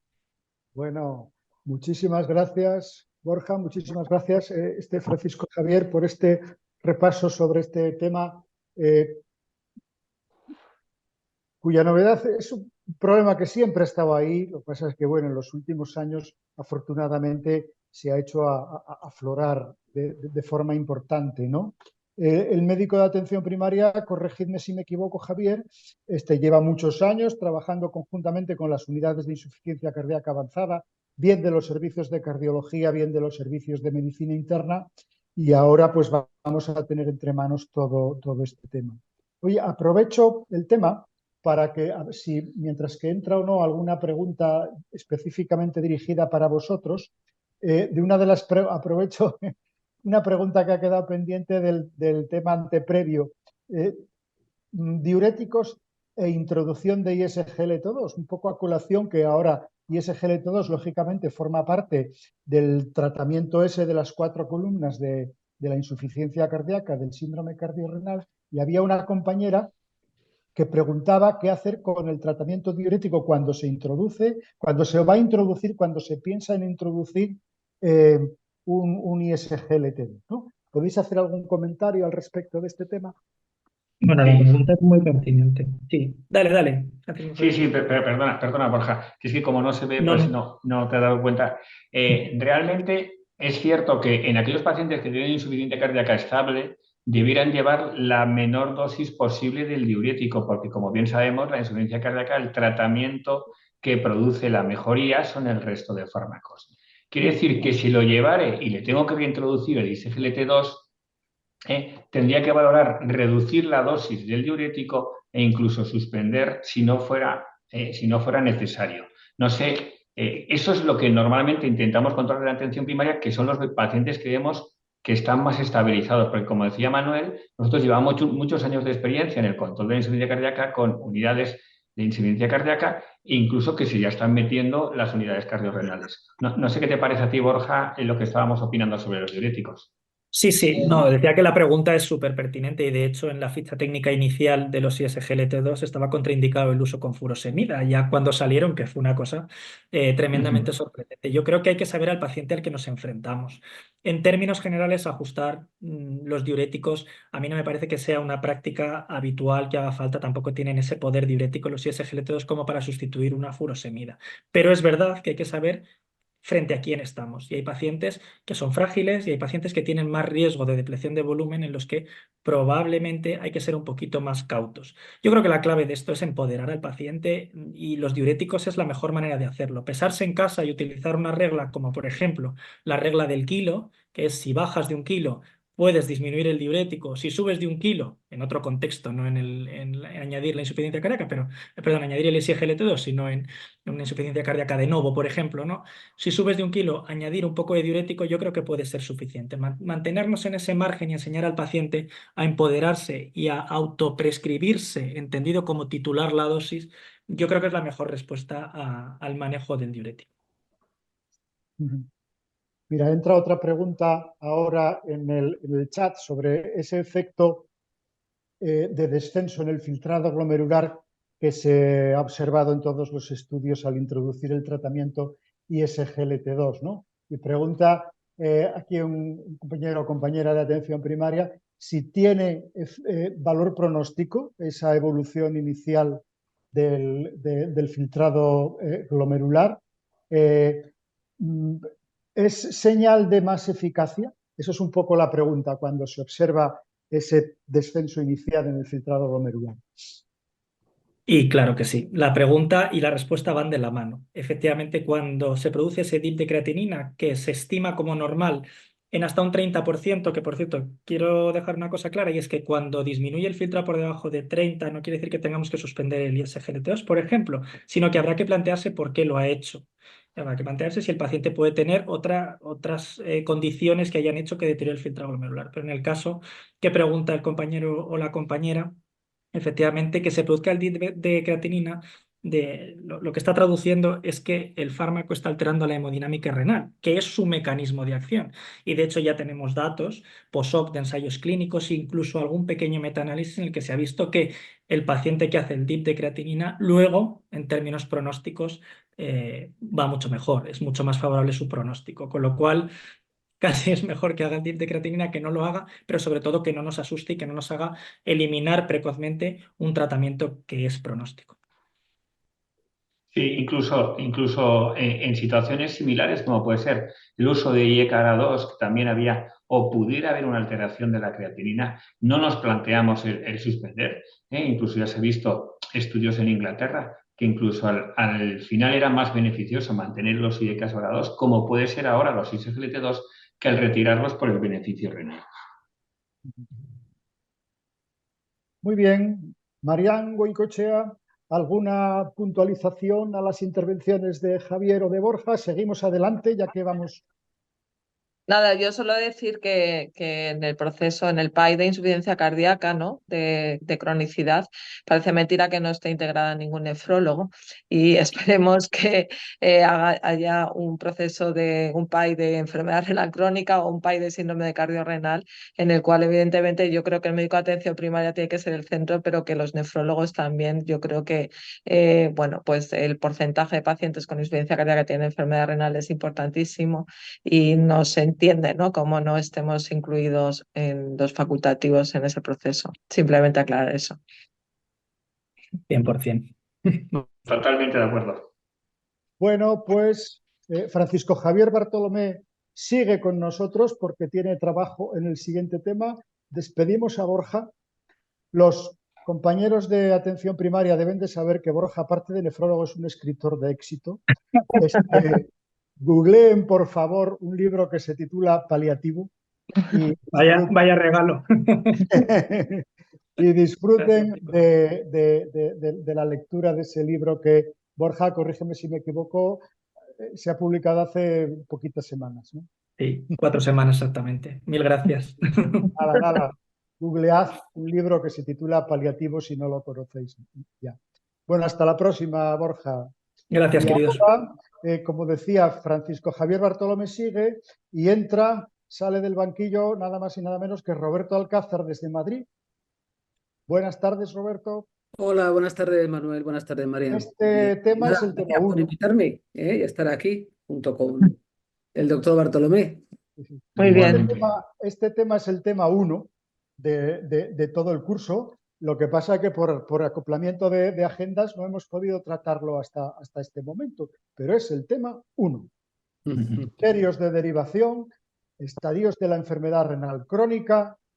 Adelante, Roberto, Francisco Javier, con vuestro resumen de unos minutos para luego tener tiempo con la audiencia de tratar las dudas que tengan. Vamos a ver. No sé si se ve la pantalla. ¿Sí? Sí, genial. Pues aquí entre Javier y yo contamos, por eso es muy poquito, porque probablemente de lo que más se sepa en este curso es sobre cuáles son los criterios para definir la enfermedad renal crónica y la clasificación, y además se ha hablado muchísimo de derivación en otros temas. Vamos a ver si le doy aquí. Sí, eso es, como bien decía Roberto, esto es un tema muy manido, pero aún así, a pesar de ser manido, siempre hemos tenido la idea de no solo hacer diagnóstico, sino establecer unos criterios de derivación. Antes ha habido algunas compañeras que nos han hablado de la epidemiología de la enfermedad renal crónica. Es muy frecuente. Vamos a decir 15% de los adultos. ¿Vale? Pero, ¿qué ocurre? Que solo estamos viendo en las consultas la punta del iceberg. Estamos haciendo un infradiagnóstico, llegando a demasiados si decimos que estamos encontrando 1 de cada 3, la tercera parte. La enfermedad renal crónica es una enfermedad crónica y es una enfermedad irreversible a fecha de hoy. Ojalá más adelante digamos lo contrario. Tenemos que detectarla cuanto antes, porque cuanto antes vamos a conseguir que la enfermedad renal progrese más lentamente y sobre todo vamos a disminuir las complicaciones vasculares, como estábamos comentando en la sesión anterior. Hay que saber que la enfermedad renal crónica a fecha de hoy es una enfermedad tratable. Por lo tanto, tenemos que establecer medidas de cribado en aquella población de riesgo. Tenemos que saber identificar a los pacientes que tienen mayor riesgo de que su enfermedad renal crónica progrese. Tenemos que ser capaces todos, independientemente de dónde se atienda, si es en el hospital o en atención primaria o fuera del hospital o en cualquier otro servicio, tenemos que tratarlos de la misma forma. Tenemos que saber cuándo es recomendable una derivación a los compañeros hospitaleros de nefrología y tiene que existir sí o sí herramientas de comunicaciones entre atención primaria y nefrología como existen ya en diversas comunidades. Vamos con la siguiente. Es importante saber que ya hay varios documentos de consenso. Aquí os pusimos el anterior, pero ya sabéis que hay un documento de consenso del 2022. en el que los dos detalles más importantes que os hemos querido poner aquí son dos. Uno, la primera gráfica, proteinuria, están en rojo. Es decir, proteinuria independiente del nivel del estadio del filtrado glomerular, 1 a 3 por encima de 300 debe ser derivado a nefrología, siempre y cuando esté confirmado. Hay unos pacientes que deben ser propios de atención primaria, es decir, hasta filtrados glomerulares de 45 en albuminurias de A1 por debajo de 30, son propios del médico de atención primaria. Y hay otros que tienen que ser conjuntos entre el compañero hospitalario y el compañero de primaria. También es importante saber cuándo debemos derivar a pacientes mayores. Pacientes por encima de 80 años que tengan filtrados glomerulares por debajo de 30, hay que valorar cuidadosamente, pero sobre todo tenemos que mirar la albuminuria. Y de la misma forma, cuidado con aquellos pacientes que están en 1 a 2, porque algunos de ellos tenemos que revisar que no progresen de forma rápida. Y estos pacientes que progresan de forma rápida tendrán que ser derivados al nefrólogo. Importante también recordar que independientemente de quién controle ese paciente, hay una serie de pacientes que requerirán unas revisiones una vez al año y otros que requerirán 2, 3, 4 o incluso más veces al año. Es importante saber que aquellos que tienen albuminuria al menos 2 veces al año tienen que ser vistos. Y si encima tienen filtrados glomerulares por debajo de 30, 4 veces, y si tienen por debajo de 15, incluso más veces. Daros cuenta que desde atención primaria podemos colaborar en la ayuda de estos pacientes. ¿Por qué? Porque tal como están las consultas colapsadas, igual el nefrólogo no le puede ver en esos 2 meses o 3 meses, pero sí por lo menos tenemos que estar todos encima de estos pacientes, que son de muy alto riesgo.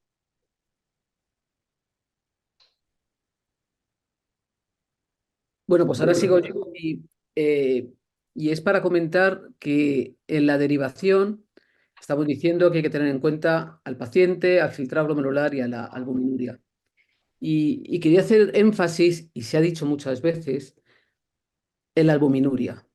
¿Por qué seguimos teniendo esa reticencia o esa imposibilidad de pedir albuminuria cada vez que se pide una creatinina? La creatinina yo siempre digo que solo sirve para ver cómo está el riñón y te quedas con la mitad de la información.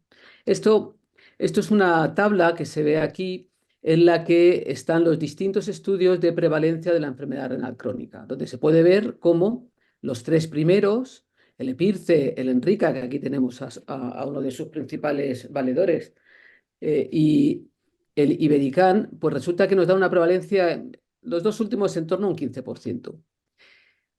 Cuando vemos estudios de diagnóstico de enfermedad renal crónica en grandes bases de datos en España, que es el CAREMIE, que se publicó en el 2021, pues resulta que la prevalencia es del 4,8%, lo que nos viene a decir lo que decía antes Francisco Javier, y es que 2/3 de los pacientes con enfermedad renal crónica están sin diagnosticar. ¿Pero quiénes son estos pacientes? Precisamente aquellos que no detectamos porque están en estadios 1 o 2, el filtrado glomerular no nos va a alertar sobre enfermedad renal, pero sí va a haber albuminuria. Fijaros, aquí hay una diferencia de prácticamente del 5%. Del 15% de pacientes que tienen enfermedad renal crónica, 5% no lo diagnosticamos porque son pacientes que tienen albuminuria y no se le ha pedido albuminuria.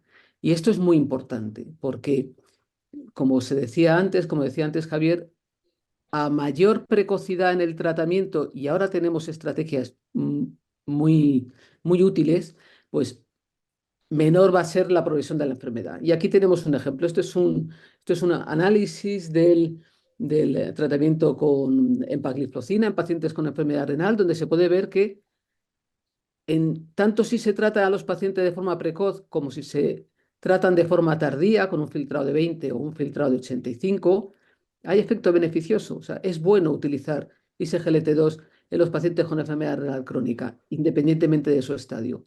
Pero el efecto nefroprotector en un endpoint, como puede ser la entrada en tratamiento sustitutivo, si lo hacemos de forma precoz, esto es, aquellos pacientes que no vemos porque no pedimos albuminuria, pues la diferencia en entrar en diálisis o no puede ser hasta de más de 25 años. Y sin embargo, si lo utilizamos en estadios más avanzados, hay diferencia, pero no llega a los 2 años, ¿no? En función del estadio. Por tanto, si no pedimos albuminuria cada vez que pedimos a un paciente una creatinina, vamos a evitar que diagnostiquemos a aquellos pacientes que son precisamente los que más se van a beneficiar de una intervención. Por eso ponemos aquí, ojo a la albuminuria, que no se pide. Y lo siguiente es, ojo a basarse en cifras aisladas y no en tendencias. Esto que lo hemos dicho en el curso es la variabilidad de la creatinina. La creatinina, si se hace muy bien por los laboratorios, haciéndolo muy bien, tiene una variabilidad del 9%. ¿Por qué digo creatinina? Porque el filtrado glomerular que todos utilizamos, el CKD-EPI, pues se basa en la creatinina como único parámetro bioquímico, porque el resto son datos antropométricos. Por tanto, en el ejemplo que poníamos de una mujer de 26 años que le sale un filtrado de 86 y se preocupa el médico, pues resulta que 86 de filtrado glomerular para una creatinina en este caso era, no me acuerdo el valor que daba, pero un valor de 0,85, pues resulta que la variabilidad de la propia muestra está entre 0,78 y 0,92, con lo cual puedes pasar de 86 a 105 mililitros por minuto, la misma muestra. Todo depende de cómo lo mida el laboratorio, dentro del mismo laboratorio. Y si vemos en otros parámetros de función renal, imaginaros una mujer de 70 años y tiene una creatinina real en el suero de 1,6, el laboratorio te puede informar un filtrado entre 29 y 35 mililitros por minuto. O si tiene 1,3, entre 38 y 46 mililitros por minuto. Entonces, ¿es que no nos vale el filtrado glomerular? Sí, pero tenemos que contextualizarlo. Y si ha habido una caída del filtrado glomerular, pero no hay datos de alarma y el paciente está bien, repítelo. Y hay que fiarse de las tendencias. Porque además hay muchas circunstancias que pueden interferir en el filtrado glomerular, que son todos estos fármacos que estamos utilizando que pueden disminuir el filtrado glomerular, la mayoría de forma reversible, quizás no los AINES, que pueden dar daño estructural, pero es importante tenerlo en cuenta. Tenemos que tener en cuenta que una única cifra no tiene por qué motivar una derivación si el paciente está estable. Muchas veces merece la pena repetir y ahorrarse un desplazamiento innecesario de algún paciente. Y siempre además queda la consulta no presencial para plantear estas dudas que surgen con mucha frecuencia en la práctica clínica. Y para terminar, individualizar, como estaba diciendo Roberto, hay que individualizar. Cuidado con los fármacos que ponemos y cuidado con las personas mayores polimedicadas. Pacientes que tienen más de 80 años y su filtrado está entre 20 y 30, si no vemos que haya criterios de progresión, la albúmina está por debajo de 300, no hay signos de alarma y no nos vamos a plantear una terapia renal sustitutiva. No creo que sea indicado derivar porque le vamos a aportar lo mismo controlando nosotros que controlando en el hospital. Sin embargo, si su filtrado glomerular está por debajo de 20 y empiezan a tener criterios de progresión, habría que valorar situaciones. Es importante ver si ese filtrado glomerular es estable, si la albúmina está estable y si tienen anemia. Y si está estable, como estaba comentando ahora Roberto, se pueden hacer consultas telemáticas con nefrología en cada sitio, se llaman de una forma, telemáticas, telefónicas, no presenciales. Y se puede incluso plantear una única valoración por el nefrólogo para que nos adecue un poco los tratamientos y apoyar. Ojo a las personas mayores. Individualizar, no solo cuándo derivar y sobre todo qué fármacos le ponemos. Pues yo creo que hemos acabado. Muy bien, pues muchas gracias, Roberto Alcázar, muchas gracias, Francisco Bartolomé. Tenemos unos minutitos para ver si algún compañero que esté atendiendo la webinar tiene alguna duda. Y si no, yo os planteo, había comentado antes que había quedado pendiente algún tema de cuando hemos estado hablando antes de ISGLT2, tanto en enfermedad renal diabética como en enfermedad renal no diabética. Y precisamente planteaba un compañero o compañera si en los estudios, por ejemplo, como Impact Kidney, se había valorado esto que estáis comentando sobre la progresividad o no de la enfermedad renal crónica antes de la inclusión en el estudio, ¿no? Y porque en realidad si se lee criterios de inclusión, por ejemplo, y tú lees ahí enfermedad renal crónica progresiva, pero definida en cuanto a su riesgo de progresión, no porque se haya estudiado antes cómo viene evolucionando, ¿no? Pero bueno, es importante porque lo habéis comentado ahora un poco el de dónde viene, ¿no? No solamente fiarnos de una fotografía, dónde está un paciente ahora, sino de dónde viene, ¿no? En esto habéis incidido bastante. Si queréis profundizar un poquito en este aspecto de la valoración previa, de la función renal previa a los últimos meses y los últimos años después de un momento que estamos viendo un paciente, ¿no?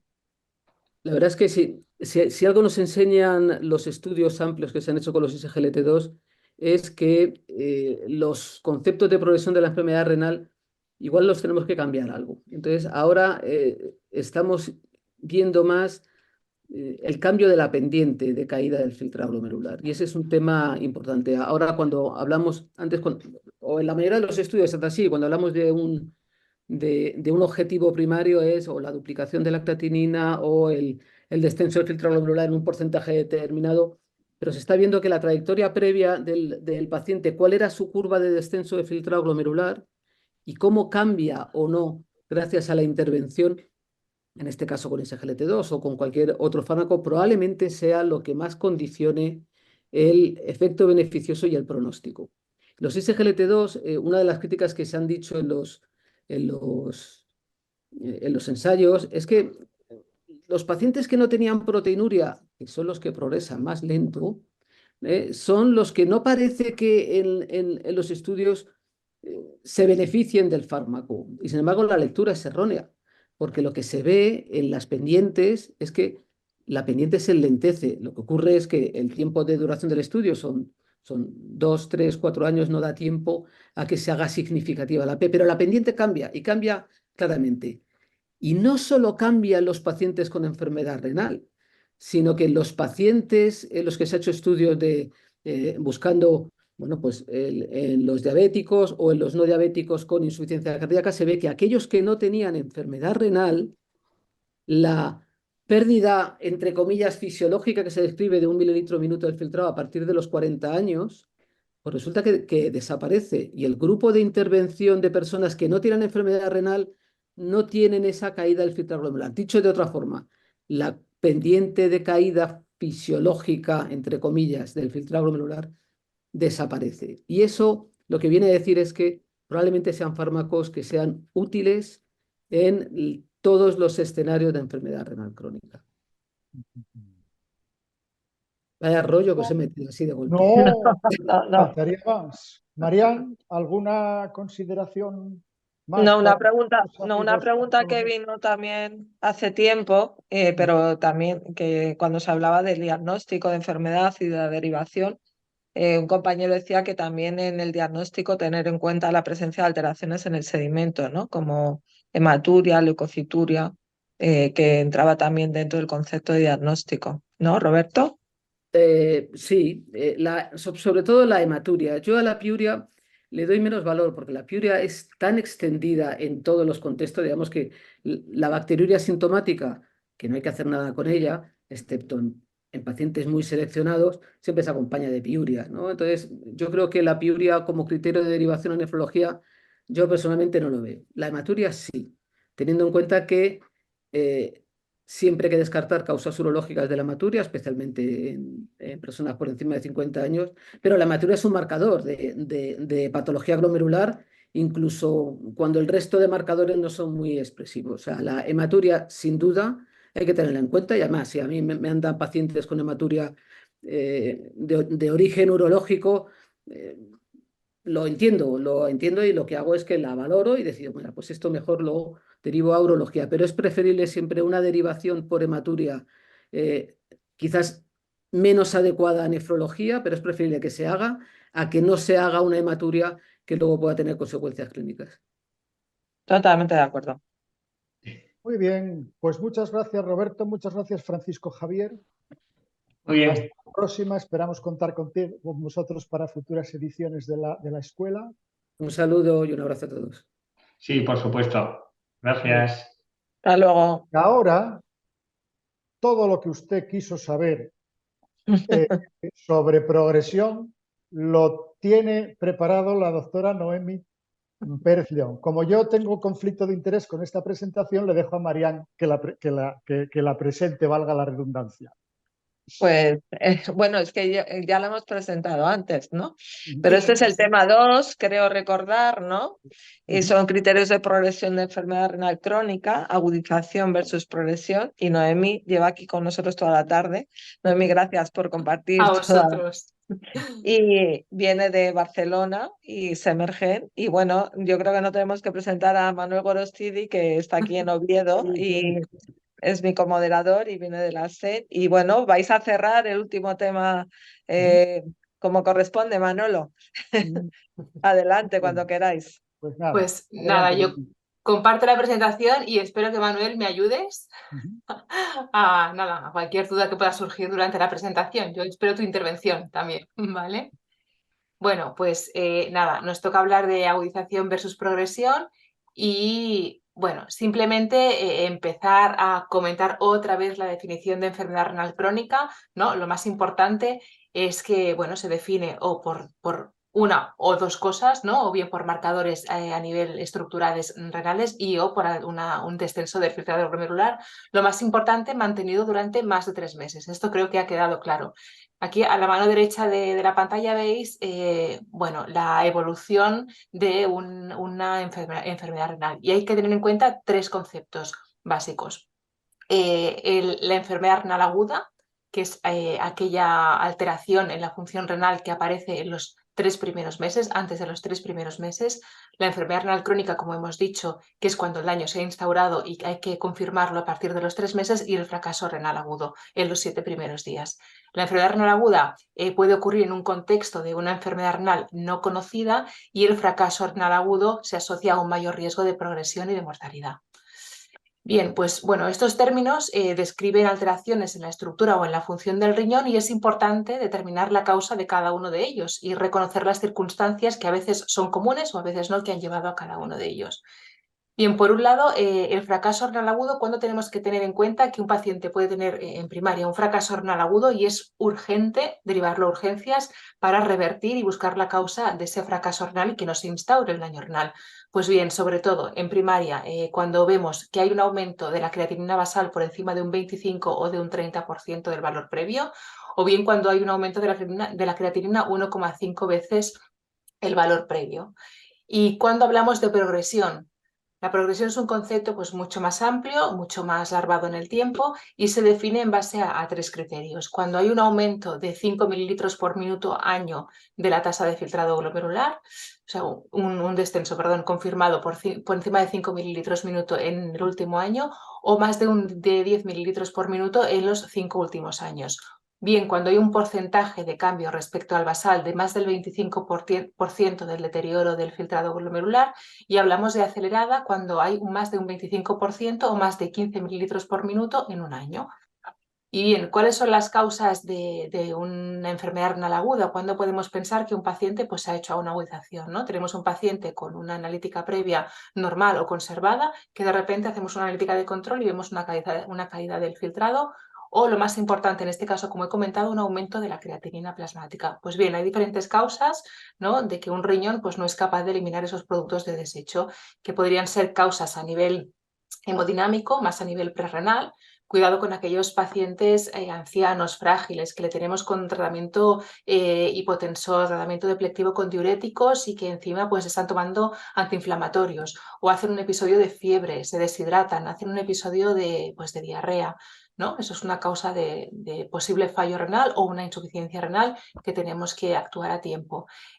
También cuidado con aquellos pacientes pues, que están tomando antiinflamatorios que pueden ser nefrotóxicos o que pueden también alterar la hemodinámica glomerular si a su vez pues, se acompañan de tratamientos con inhibidores del sistema renina-angiotensina o bien con ISGLT2. Cuidado cuando vamos a someter a un paciente a una prueba con contraste. No tenemos que privar al paciente renal, evidentemente, de un diagnóstico, ¿no? De una prueba con contraste, pero sí yo creo que prepararlo, ¿no? Hidratarlo, suspender los fármacos que podrían pues precipitarle un fracaso renal. No sé si aquí los nefrólogos veis adecuado en este tipo de pacientes, si son pacientes tratados con inhibidores del sistema renina-angiotensina y SGLT2 diurético, retirar esta medicación antes de esta prueba. Esta pregunta se la lanzo a Manuel. Sí, cada vez está más debatido, pero bueno, parece prudente, ¿no? Que de cara, sobre todo a un estudio programado, Exacto. con contrastes iodados, tener en cuenta un mínimo de recomendaciones.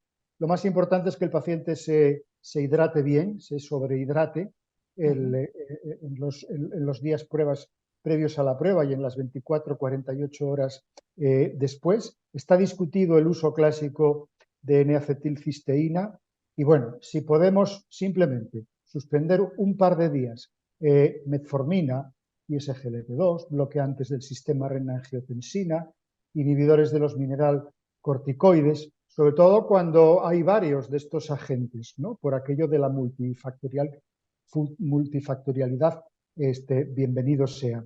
¿Riesgos de hacer esto? Que luego nadie se acuerde de volver a ponerlos. Porque esto ocurre muchas veces en las decisiones que se toman ya en situaciones más urgentes o durante un ingreso hospitalario, ¿no? Dice, este señor está con metformina, fuera, para hacer la prueba. Y luego nadie se acuerda de aquello de la continuidad asistencial y de revisar. Pero ante una prueba programada, parece prudente hoy en día tener en cuenta estas consideraciones. A tener en cuenta. Bueno, y nada, pues otras causas de agudización pueden ser infecciones de orina y, como hemos comentado anteriormente, pues cualquier patología que haga una obstrucción del tracto urinario a nivel, pues una litiasis, un tumor vesical, ¿no? Cualquier causa, pues eso, de obstrucción.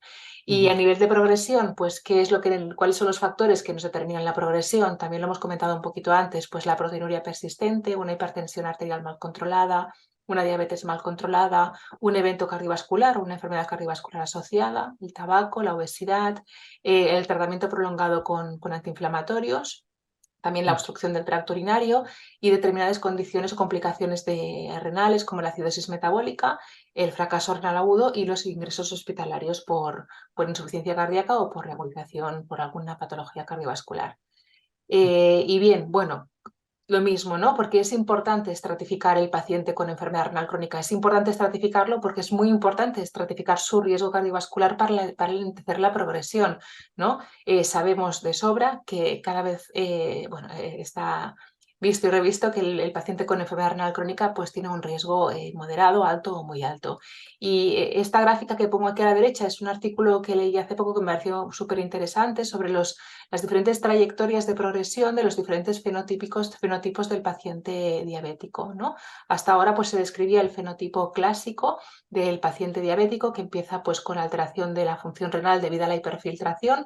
Esta hiperfiltración causa este aumento de la presión intraglomerular, este daño endotelial y empieza el paciente a perder albúmina, y progresivamente, a medida que aumenta la albuminuria, pues va decayendo la tasa de filtrado glomerular.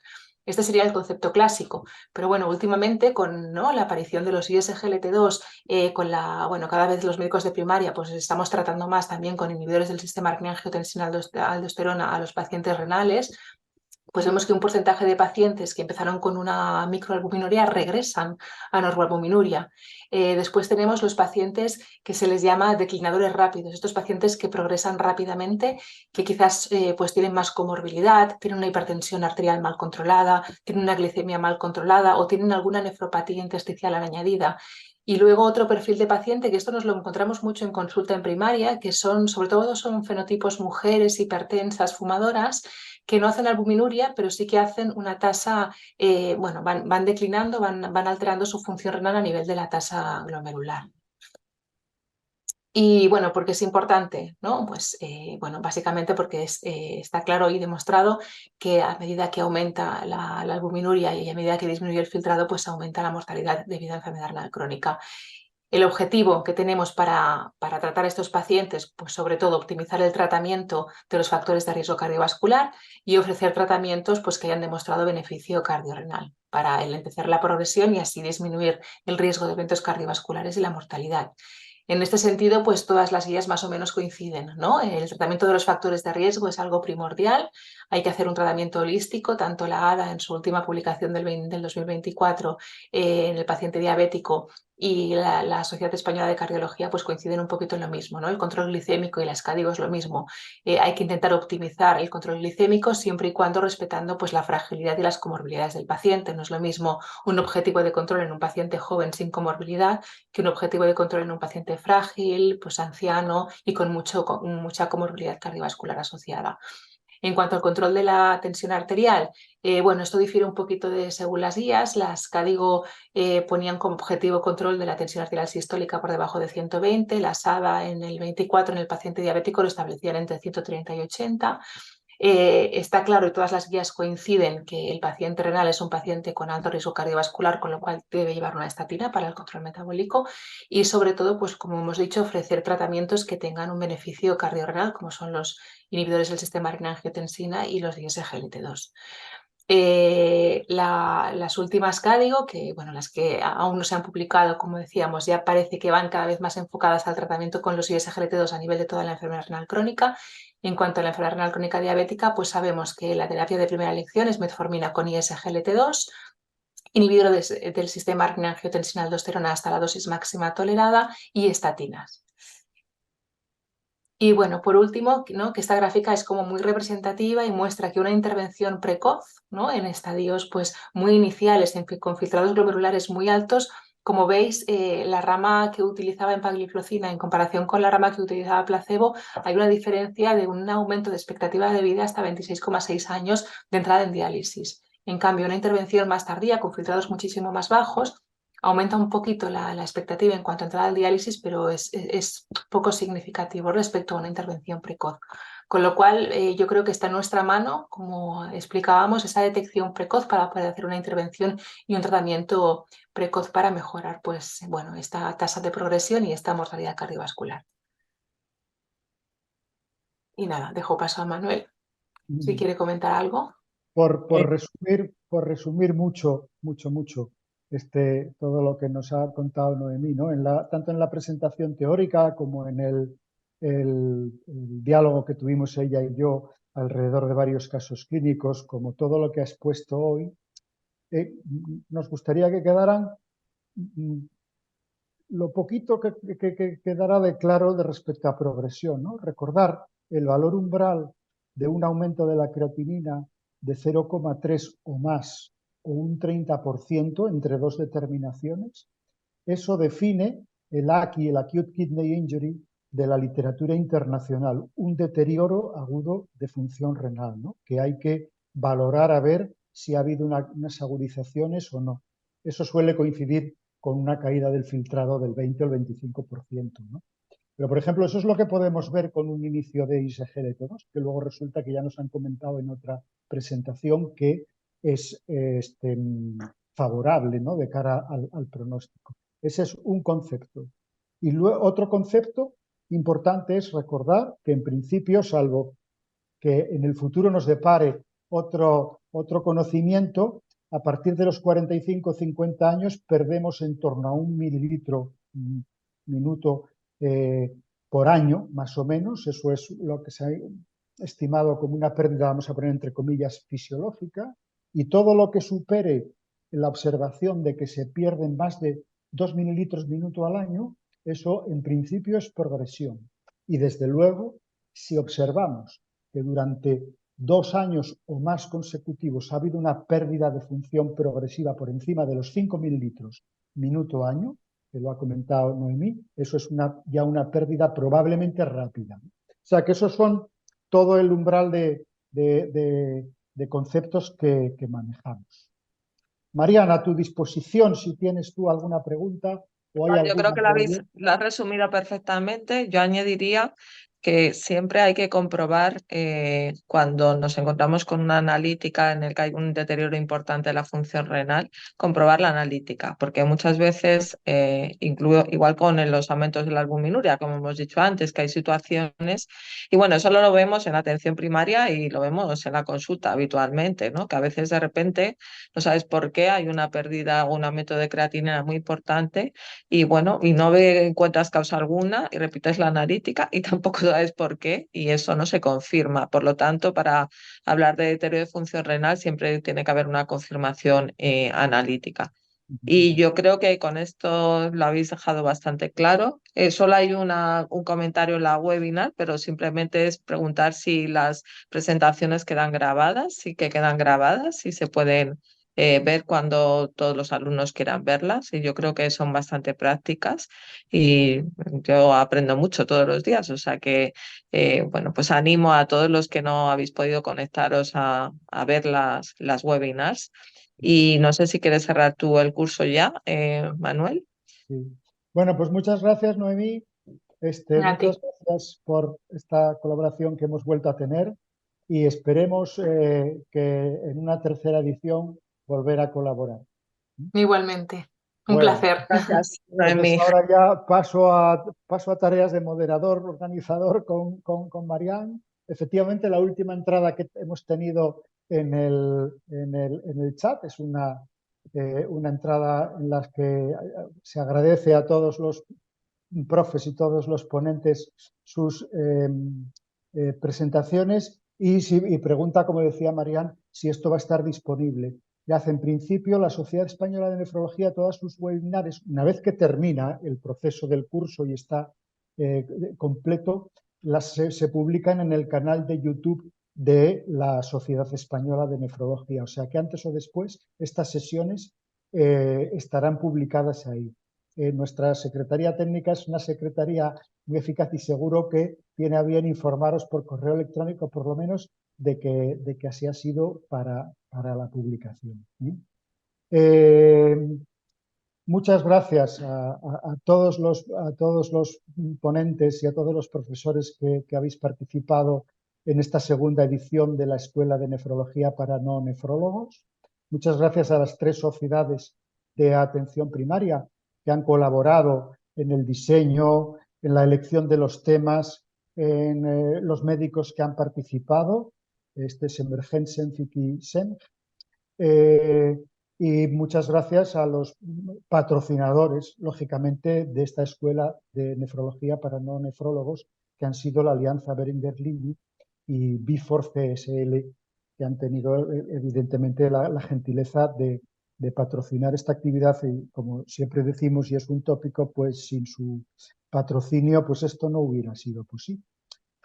Y fundamentalmente muchas gracias a los asistentes, porque al final y a la postre todo este tipo de actividades va dirigido a vosotros y va dirigido a intentar que entre todos mejoremos la atención a nuestros pacientes y, en el caso que nos ocupa, pues a nuestros pacientes con enfermedad renal crónica.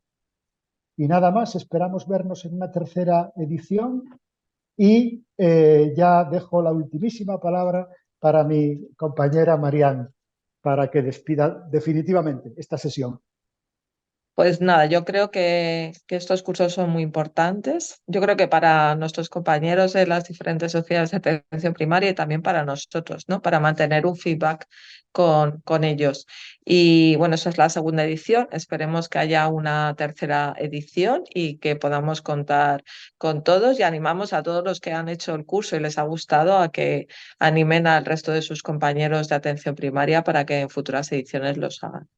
Gracias también a Ana, la secretaria de la Sociedad Española de Nefrología, que nos apoya, ¿no? Y que ha permitido la organización de todo este curso.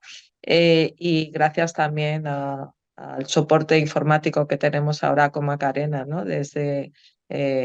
Para que esa webinar haya sido posible. Y nada, y un saludo y pasar buen día todos. Muy bien, hasta la próxima a todos. Hasta la próxima.